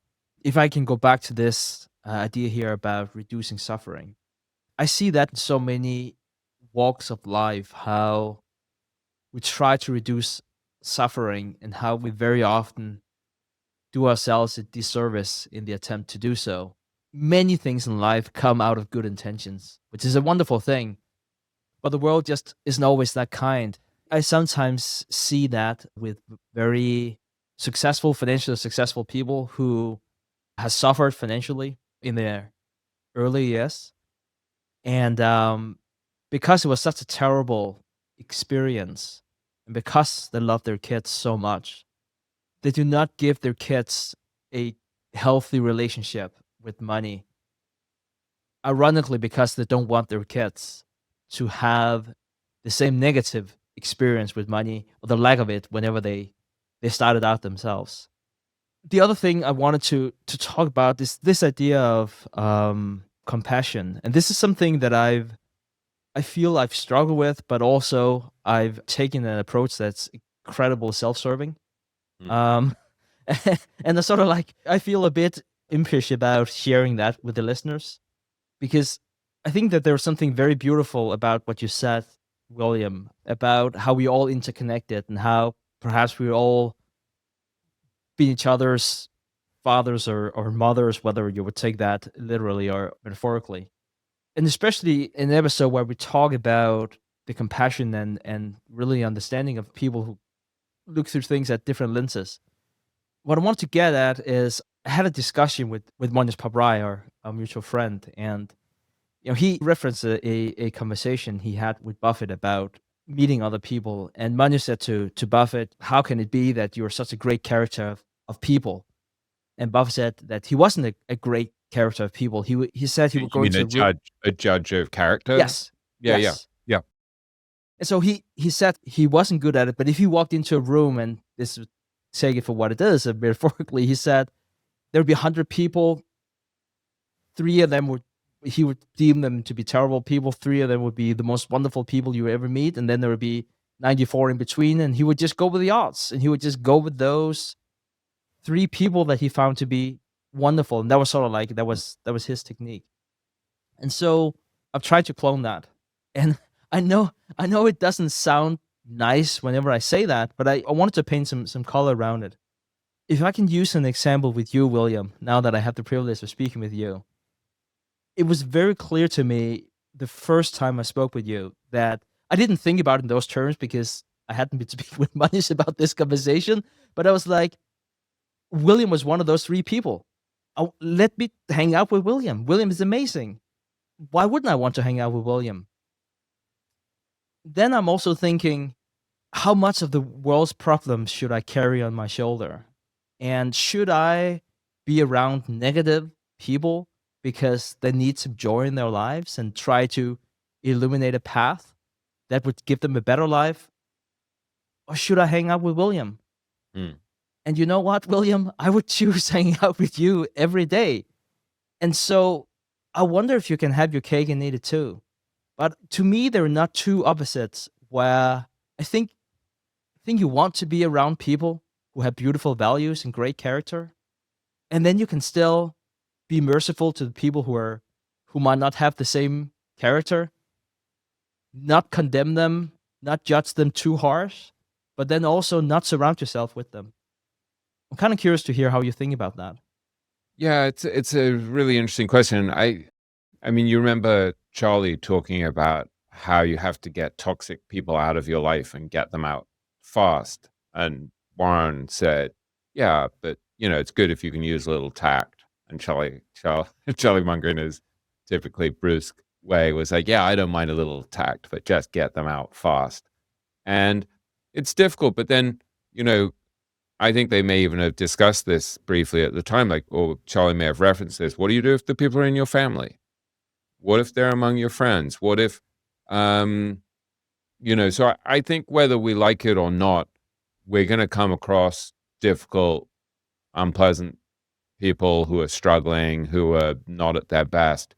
And sometimes they're people we're really close to who are just going through difficult times. And sometimes it's us. We're the one who's really difficult and unpleasant and going through a difficult time, not behaving our best. So I think whether you like it or not, the universe is going to put you in contact with trying people who are going to press your buttons. This is one of the things that the Kabbalists, I think, are very helpful at talking about, is this sense of like, well, why is this person in your life? Like, what are they supposed to reveal to you? And so I think you want to use the conflict, and you want to use the difficult situations, and you want to use adversity also as ways to kind of learn stuff about yourself and elevate yourself and improve your behavior. And like, that's not in contradiction of the fact that you also want to tilt the odds in your favor by hanging out with people who are better than you are, as Warren would say, and avoiding toxic people, as Charlie would say. I just think people in situations that are difficult are going to come into our lives, whatever. And to have the attitude that it's in some ways a kind of mental or spiritual gym. It's like some sort of workout. I think this is my daughter's phrase, Madeline's phrase, where she would talk about a mental gym.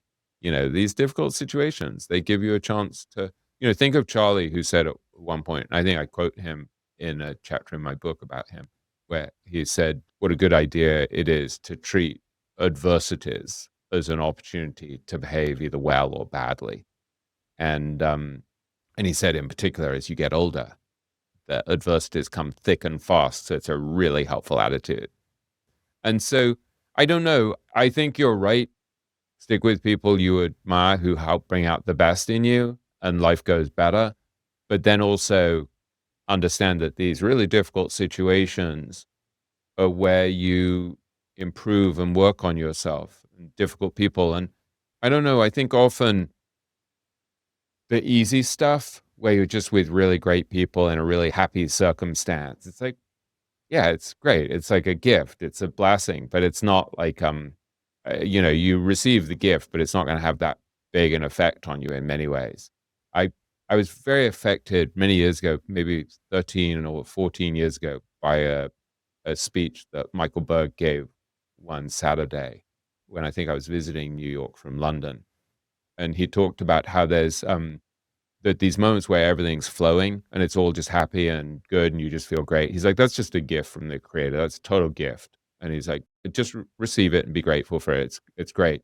But he said, then there are these moments where it's really difficult and it's a real challenge. And he said, it's as if you're a little toddler and the creator lets go of your hand so that you can stumble on your own and learn to walk. And he's like, those times where it's not flowing, where it's difficult, he's like, that's the most important point. That's where you get all of your blessings because it gives you this chance to really learn and accelerate your progress. And if in those times where it's not flowing and where it is difficult, it's not the circumstance you want, if you can be sharing and kind and loving in those circumstances and go against your nature, against the lesser parts of your nature, the desire to be reactive or angry or intolerant or whatever, he's like, you're basically planting these seeds for extraordinary growth.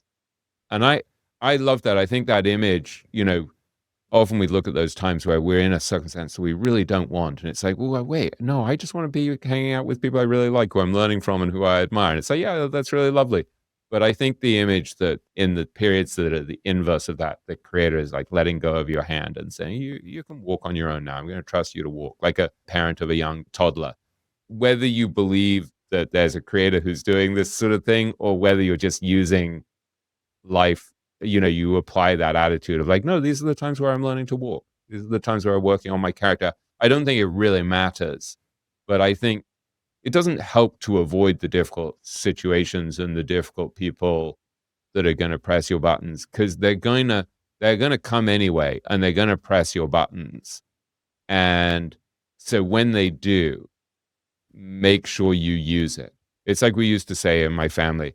It sounds like really dark and sort of slightly unsympathetic thing to say, but during COVID, when my wife Lauren and our kids were living together here in New York, we would say, you better not waste a good pandemic. It was like, we better use this to work on ourselves, so we like really got fitter, we really exercised, I really meditated, we had great family relationship. I got so much work done. It was like, don't waste adversity. Like, yeah, it was a terrible time. And yet there were things that I think we learned about ourselves, about what we need and who we value. And so I don't know, is that helpful at all? I think it's very helpful. It goes to this underlying theme here of compassion. William, I was speaking with a friend the other day, and we were talking about manga of all things. And I know that it's almost blasphemic on the Value Investing podcast to say something that's not nice about Charlie Munger. And I don't think he meant it as something that wasn't nice, but he talked about, he had a philosophic approach where he said that Munger had beautiful values and he said all the right things, but he also wondered if Munger did the same things whenever times were tough. And that listeners of this show would know, like there were some very, very tough times for Charlie when he was younger. And I don't want this to come across as we're faulting anyone who is going through hardship, that they have negative thoughts and may or may not blame different people for, or whoever they would be blaming for that to happen. I think we can all have very negative thoughts. I wonder if there is an element of truth to all of us playing cards differently because we were dealt different hands. I was reading a book the other day, and the name of the author escapes me. He talks in the book how it wasn't always easy for him growing up, and he felt there were a lot of people who are more fortunate than him. And he said that poor kids, or kids are from poor households, don't get a shot. Middle class kids get one shot, and if they don't succeed, they have to go back and be regular employees. And kids from rich families get an unlimited amount of shots. And whenever they inevitably going to succeed, they're going to hold commencement speeches about how America is a meritocracy and how it's all about hard work. And he clearly felt really poorly about that. And not this is not the podcast to tell whether that's right or wrong. I kind of feel that that's a completely different discussion. It was nonetheless his truth, the way I heard it. And so whenever I read that and sort of like trying to tie it to the discussion we have today, is that it is sometimes easier to have all the correct emotions and values and the right character. Sometimes the deck is stacked in your favor for you to have that. Yeah, But I don't I want to like be to think, tested. Think of Buffett saying, he never wanted to be in debt because he didn't want to see what he was capable of. So yeah, my view is that under certain circumstances, with certain pressures, financial pressures, emotional pressures, unfairness, lawsuits, whatever it is, betrayals, all of us, I think, are capable of behaving really terribly. And so I don't know. I sorry to interrupt you, but I think you want to be really careful about setting up your, and this is a broader question, but setting up your ecosystem, setting up your life so that you're less likely to be tested. So it's one reason why, you want to live within your means, for example. You don't want a ridiculous amount of debt. You want to work hard. You want to work with people who are honest and honorable. And you want to try to behave in a decent, honorable way so that you're less likely to get, to have your reputation ruined. And so I think there are things you can do to stack the odds in your favor, but I think it's helpful to be aware that under certain circumstances, people do terrible things. Good people do terrible things. yeah, yeah. Thank you for saying so, and certainly yes, that is what I was getting at. Where I think you're absolutely right in what you said. I think that there are probably some circumstances where it's easier to feel the right emotions, but on the other hand, it's also whenever it's not as easy that we really get tested. If we do Yeah. behave the right way, and then if we do not behave the right way, on the other hand, don't beat yourself up too much. You will hopefully get a second chance where you can behave better. Yeah, and before we close out this topic, very much in to Charlie's credit, according to Monish, Charlie never complained. As his eyesight was going, he would just say, well, I might have to learn to read Braille. There was no self-pity. And so, whatever anyone might want to criticize Charlie for, in terms of his brusqueness or whatever, I think there's so much to admire there in the stoicism and the sense of honor and the sense of integrity. And I don't think he needs to be a perfect man any more than Arnold needs to be a perfect man for us to look and say, yeah, there's a lot that I want to clone. Thank you for giving me the bridge here to the third and final segment here of the episode. It's about books that have made us richer, wiser, and happier. And if there is someone who I would like to clone, it's the author of the book Joyful Wisdom, and the name of the author is Jungmi Mingyur Rinpoche. And my apologies if I butcher that name. Yeah, And I think it's Yongey Mingyur Rinpoche. People usually call him Mingyur Rinpoche. And Rinpoche is such a beautiful word because, as you know, it means precious one. yes, as I was reading this book, and this is just to display my own ignorance. The first thing was I Googled the author, which I probably shouldn't, but I Googled the author and I saw he was brother of Sogdi Rinpoche that you had on the show. And as I was going through the book, I was like, there's so many people named, like, this is such a big family. Like, there's so many called Rinpoche. It means prescience one, or it's like an honorific title. So of the many people that are named Rinpoche in the book, they're not all in the same family. I just want to say for the record. And it's such a beautiful book. In one of the first chapters, this is the story I want to highlight because it goes to one of the things that you mentioned before with Arnold. But Mingyur Rinpoche, he talks about this conversation he had with his teacher, Salye Rinpoche. And as the story goes, imagine that you are walking down a long, empty road that winds through the mountains of Nepal. And so it's a beautiful road, but everyone warns you that it's a dangerous path because there are bandits hiding in the hills and they're ready to jump at you and rob you if you pass by. And so hearing about this, most people never dare to take the first step. Rather, they want to stay where they feel safe and risk not being attacked. And there are people like the wise traveler. He would do something different. He would walk alone without fear. And when the bandits finally appear, because they do, he doesn't run. He simply looks at them and says, I know who you are. I don't want to fight you. I want to hire you as my bodyguards.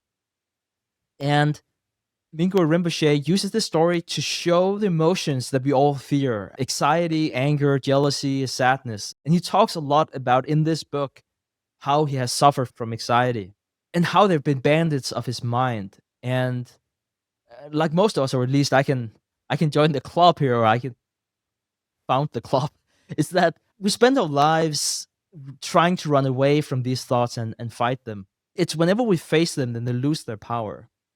So the key takeaway is whenever these thoughts or bandits arrive, don't push them away. Let them walk beside you.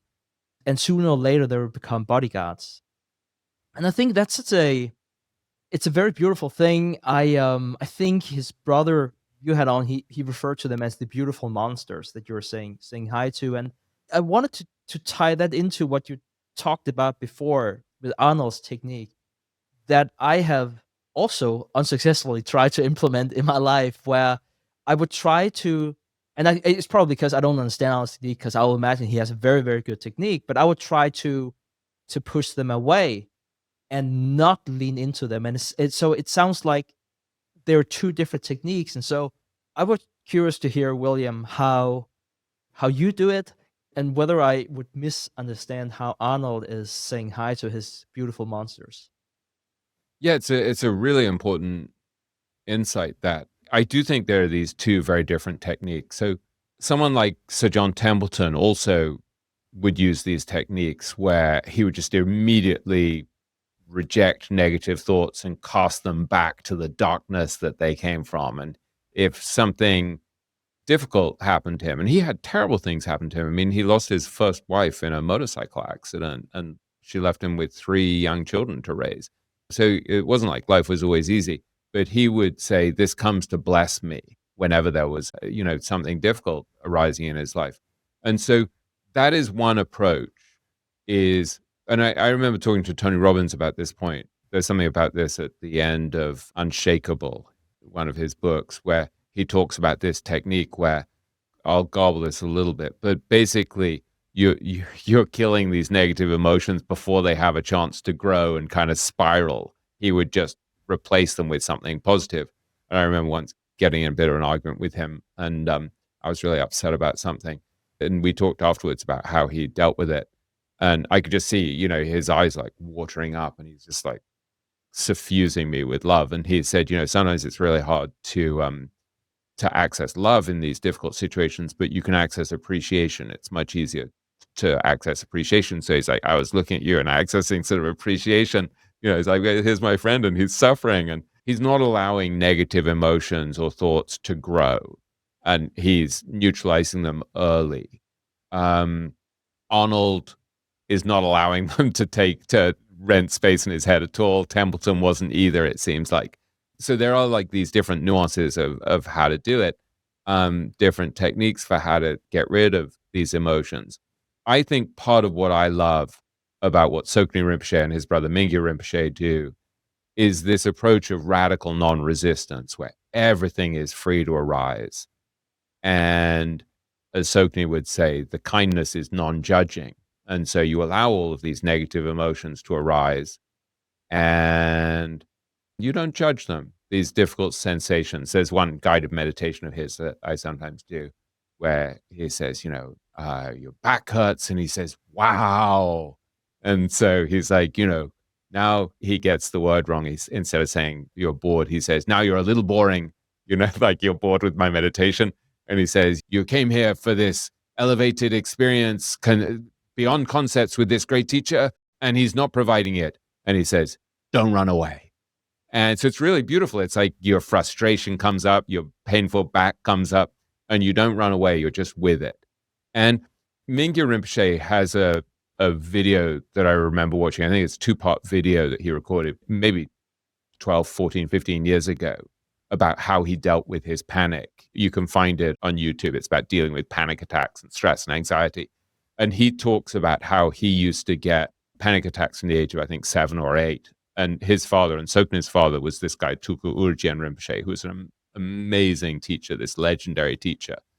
And he taught Mingyur how to deal with all these very difficult emotions. And so instead of avoiding them and turning them into your enemy and saying, oh, this is ruining my life, and trying to get rid of it, Mingyur, as I understand it, turned the panic into an object of meditation.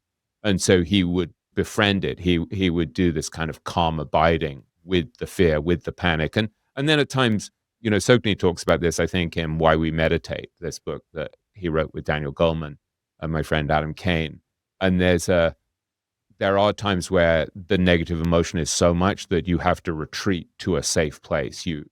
Maybe you think, okay, well, let me think about a happy experience, a happy memory, that the anxiety is too great. But his basic point is that you don't want panic about panic. You don't want fear of panic or fear of anxiety. And so there's something about this radical non-resistance that's very powerful. But I was just really happy when I heard that you were reading a book by Mingyur Rinpoche, because they're such an amazing family. And this friend of mine, Adam Kane, who helped Tsoknyi and Dan Goleman with the Why We Meditate book. And he's a translator for Tsoknyi Rinpoche and Mingyur Rinpoche, and also this teacher, Kandrila, who's a friend of theirs who I've been studying with, who's unbelievable. And they're all unbelievable. And so Adam had been in Nepal for a couple of months, a year or two ago. He goes there every year, I think. He'd come back and I said to him, what was one of the most memorable experiences while you were there? And he told me this story that I'll probably garble a bit, but that's directionally correct, where he had been with Mingyur Rinpoche and Tsoknyi translating for them, although they both speak beautiful English. And there was he said, usually they're surrounded by people who treat them with great reverence, right? Because they're kind of these holy, very elevated, very enlightened figures. And he said they were with some student who was so difficult and so stressed and so unpleasant and kind of rude. And he said it was the most wonderful thing to see, because he said the more difficult this lady was, the more unpleasant she was, the more they just kind of melted her with love. And he said you would just look at their eyes and they're just so full of love and compassion for this woman, because they see that she's suffering and that she wouldn't behave this way if she weren't suffering. And so there's something really beautiful about it. And I went to see this interview that my friend Pico Iyer, who's been on the podcast before, did, I think, last spring with this lady called Helen Dvorkov, who's a fantastic writer.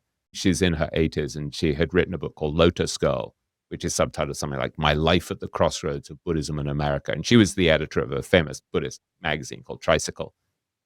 And so Pico interviewed Helen Dvorkov, and I actually haven't read this book, Lotus Girl, because I bought it and my wife immediately stole it and loved it so much that she then gave it to someone else. And Helen Dvorkov's an amazing writer. She ghostwrote a book of Mingyur Rinpoche's. It's a fabulous book. So she's a terrific writer. And so I said to Pico afterwards, it's so curious that this woman, Helen Torkov, who's like 82 or whatever she was, and has known so many of the great Buddhist teachers, ended up with Mingyur Rinpoche as her teacher. And not only that, but she helped him write this book. It's called In Love with the World, that's about Mingyur going off, I think, in his mid-30s, disappearing from his monastery one night and just deciding to be a wandering beggar for the next 4 years and almost dying of food poisoning. It's an amazing book, and she had written that with him. And so I said to Pico, like, it's really curious that she chose Mingyur Rinpoche of all these teachers to be, he's so much younger than her, for one thing. And so he wrote me this note, and he said, actually, I asked her your question. And he emailed me back, and she said rather beautifully, purity of heart and a sincerity that is heartbreaking. So that's what she saw in Mingyur. And Helen Torkov said she knows Sokni very well and is very temperamentally drawn to his approach. And I love Sokni. Sokni is so funny and so smart. And she said, but there was something about Mingyur Rinpoche's sweetness and depth of understanding that she finds very touching.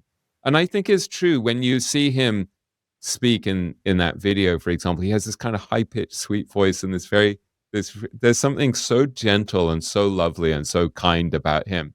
It's really touching. So I love the fact that you're reading his book. I think he's an amazing teacher. So the name of the book is Joyful Wisdom. We'll make sure to link to it in the show notes. It's definitely worth a read. There were two other books I would like to highlight here before I throw it over to you, William.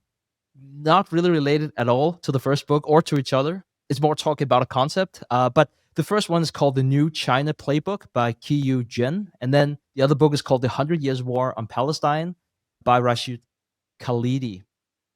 And it's not necessarily because I want you to read those two books. It might be so that you find those two topics to be the most boring topics or not interesting at all. But the reason why I wanted to mention it is that I often look for books where I tend to have a strong inkling that I disagree with some of the viewpoints. And so why would I do that? I come from that framework where I read books because I want to learn and grow. And I know that I have this terrible tendency to have confirmation bias. And so I would sit in my own echo chamber with people similar to myself, whether it's about life or investing. And I sometimes feel, especially in a world where so many other people are sitting in their own echo chamber, that's probably a dangerous path to be on. And I also want to say for the record, it doesn't mean that now I think that China and Palestine are whatever. I know they're politically sensitive topics, so that's not my intention to talk about. But I think that reading such books give me perhaps a bit more of a nuanced understanding. And I found it just to be healthy to be able to argue the other side, even if their values I don't align with necessarily. And I like to think that we would have less conflict in the world if that was something we would lean more into, rather than think that everyone is less enlightened or just not as smart as us if they have different values or different opinions. Perhaps if you studied why they think what they think, you might still strongly disagree with it, but perhaps there have been different experiences that they had in their lives that made them feel a certain way. With that being said, I don't really know if that was endorsements of books or not. I think if anything, it was more about the concept of reading books for a specific reason. But it's an endorsement of reading books to broaden the mind. Right. Well said, William. But I wanted to ask you, William, perhaps if any of these books or just in general sparked any reflections you want to share with the audience that might be useful to clone, or perhaps any of your own books that you read.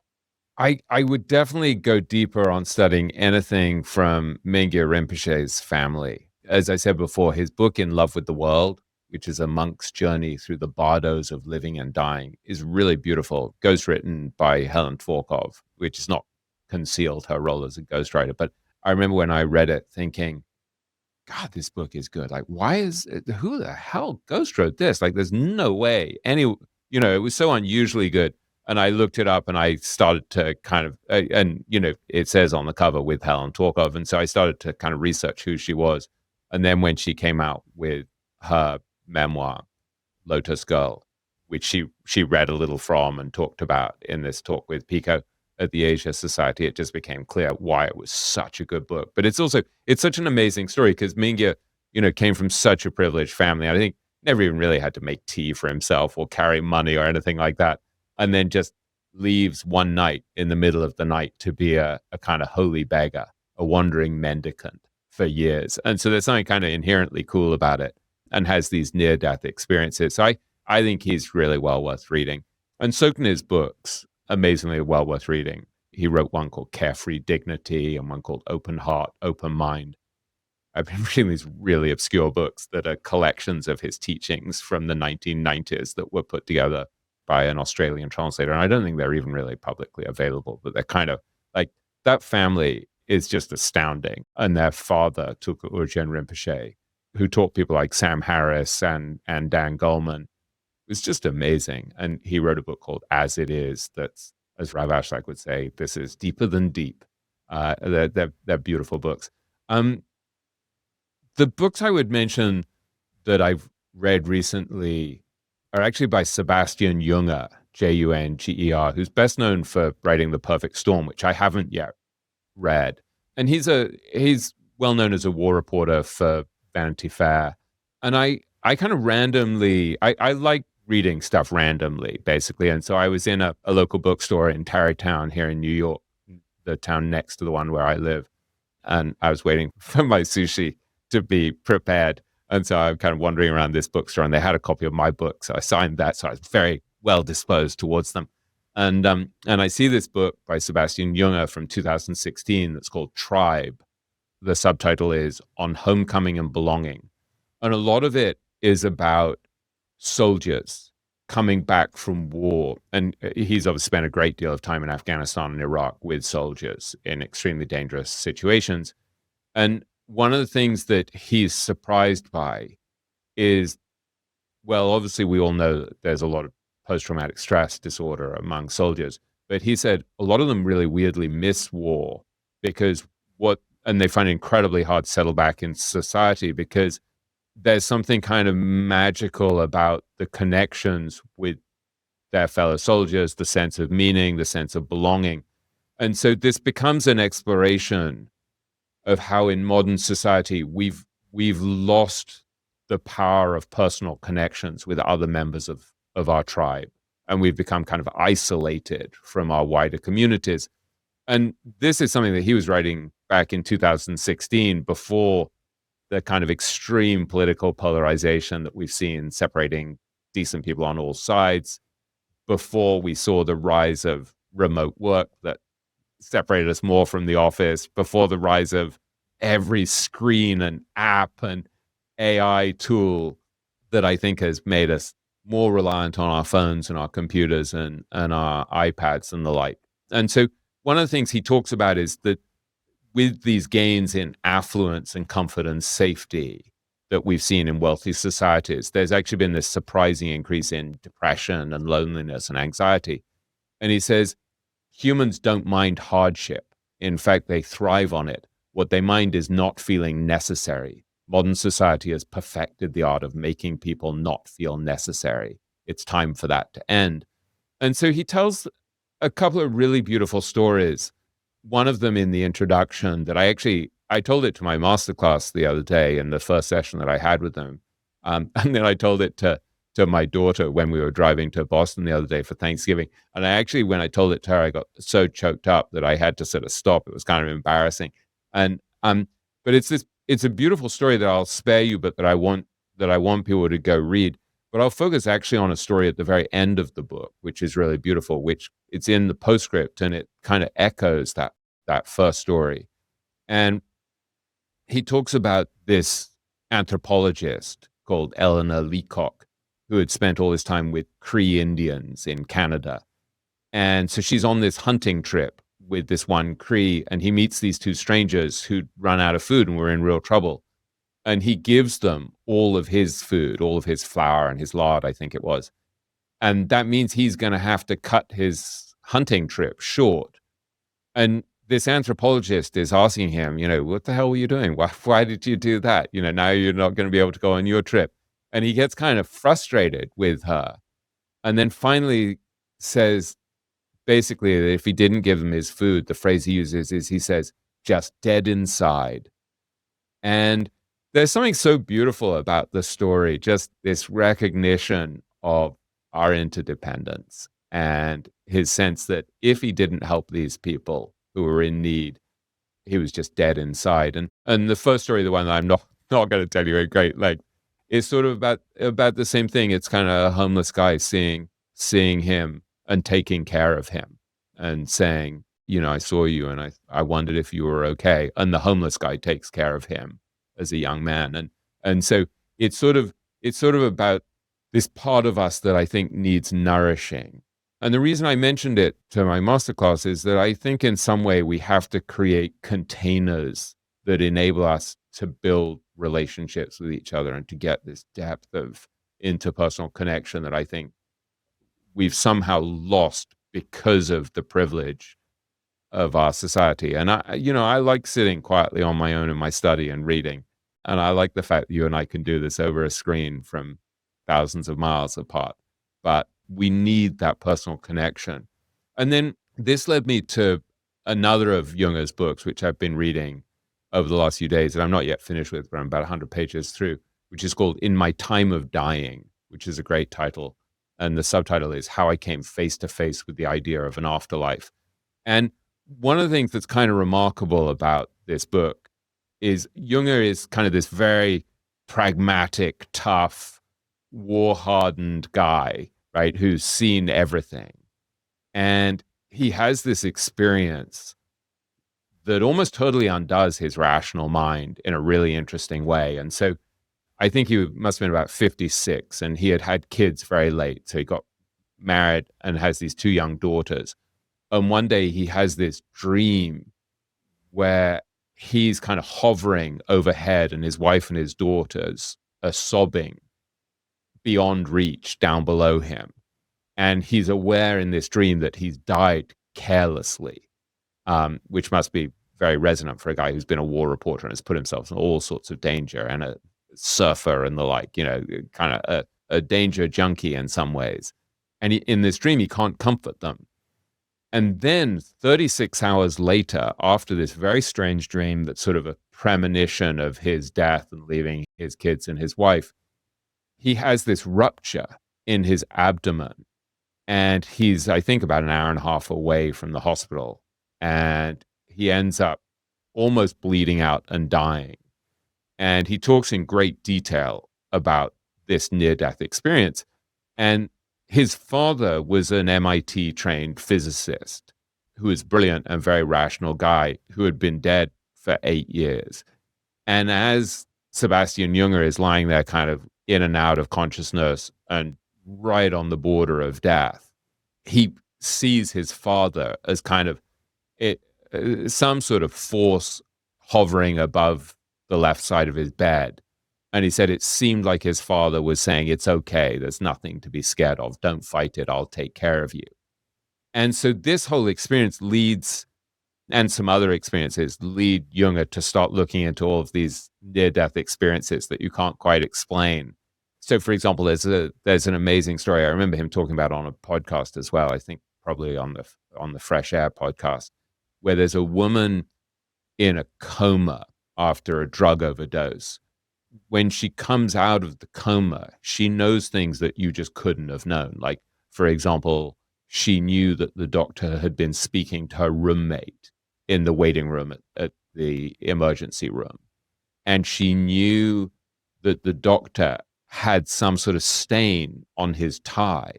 And the doctor, over lunch, had been eating spaghetti sauce and had splattered his tie. And then he was in a rush, so he does up his white lab coat so it obscures the stain. So it's not visible to anyone. And somehow this woman in her coma has been sort of hovering around, observing what's going on. And so there's this lovely line where Junger says that the problem with rationality is that things keep happening that you can't explain. And I love this because I kind of like uncertainty. I like the fact that things are unknowable and things are complex and things are contradictory. And I often think there's this beautiful line in Hamlet where Hamlet's father who's dead has appeared as a ghost, I think, to the night watchman. And he says to his friend Horatio, there are more things in heaven and earth, Horatio, than are dreamt of in your philosophy. And I always come back to that. I mean, I come back to that at least once every couple of weeks, that idea from Shakespeare. It's sort of part of my inner monologue, just on the limits of our knowledge and our rationality. And, Shakespeare knew this back in like 1603 or whatever, when Hamlet first started to be performed. And it's good to read these things that are kind of not central to what we do necessarily, but that remind us a little bit of these ideas that we often ignore. And it's all, as Charlie would say, everything is one damn relatedness after another. And so I think of Templeton, for example, who would say, how little we know, how eager to learn. And so I think in a way it connects to your two books that you read that you don't necessarily agree with, but that broaden the mind and challenge your preconceptions. And I think that's a very useful thing for an investor, but I think it's a very useful thing for a human, just have this sense of like, what do I know with my little pea brain and my limited perspective on everything. And so it's kind of humbling and mind expanding. And so I don't know, they're not books that you have to read, but I think with both of these Sebastian Junger books, they, partly because he's such a good writer, they get under your skin. And I was happy, over Thanksgiving, I mentioned this to my brother-in-law, who's a psychiatrist at the Veterans Administration. And I told him I had read Tribe, and I sort of wondered if he would be kind of dismissive of it. And he's like, no, Sebastian Junger came on rounds with us at the hospital, and he said he was absolutely wonderful. And he said he listened to the questions from the veterans with such compassion and such respect, and was just kind of remarkable. And so maybe that's the theme that we just keep coming back to unconsciously and unintentionally throughout this episode, is that, as that song says, everybody needs a little mercy now.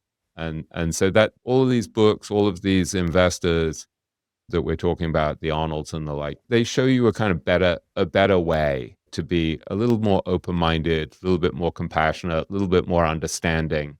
And so there's sort of, I don't know, I like the fact that there's some probably intentional on your part, but unintentional on mine kind of connection between a lot of the things that we've discussed today.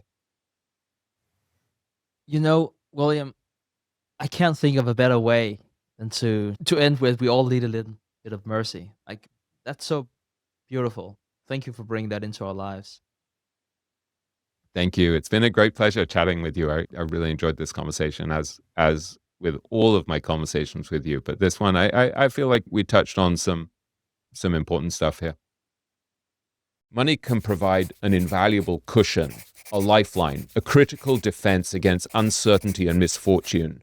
But it's not enough. We also need the mental fortitude and resilience to weather those storms and rebuild in their wake. For most of us, the quality of our lives depends less on our finances than on inner attributes such as equanimity, acceptance, hope, trust, appreciation, and determined optimism.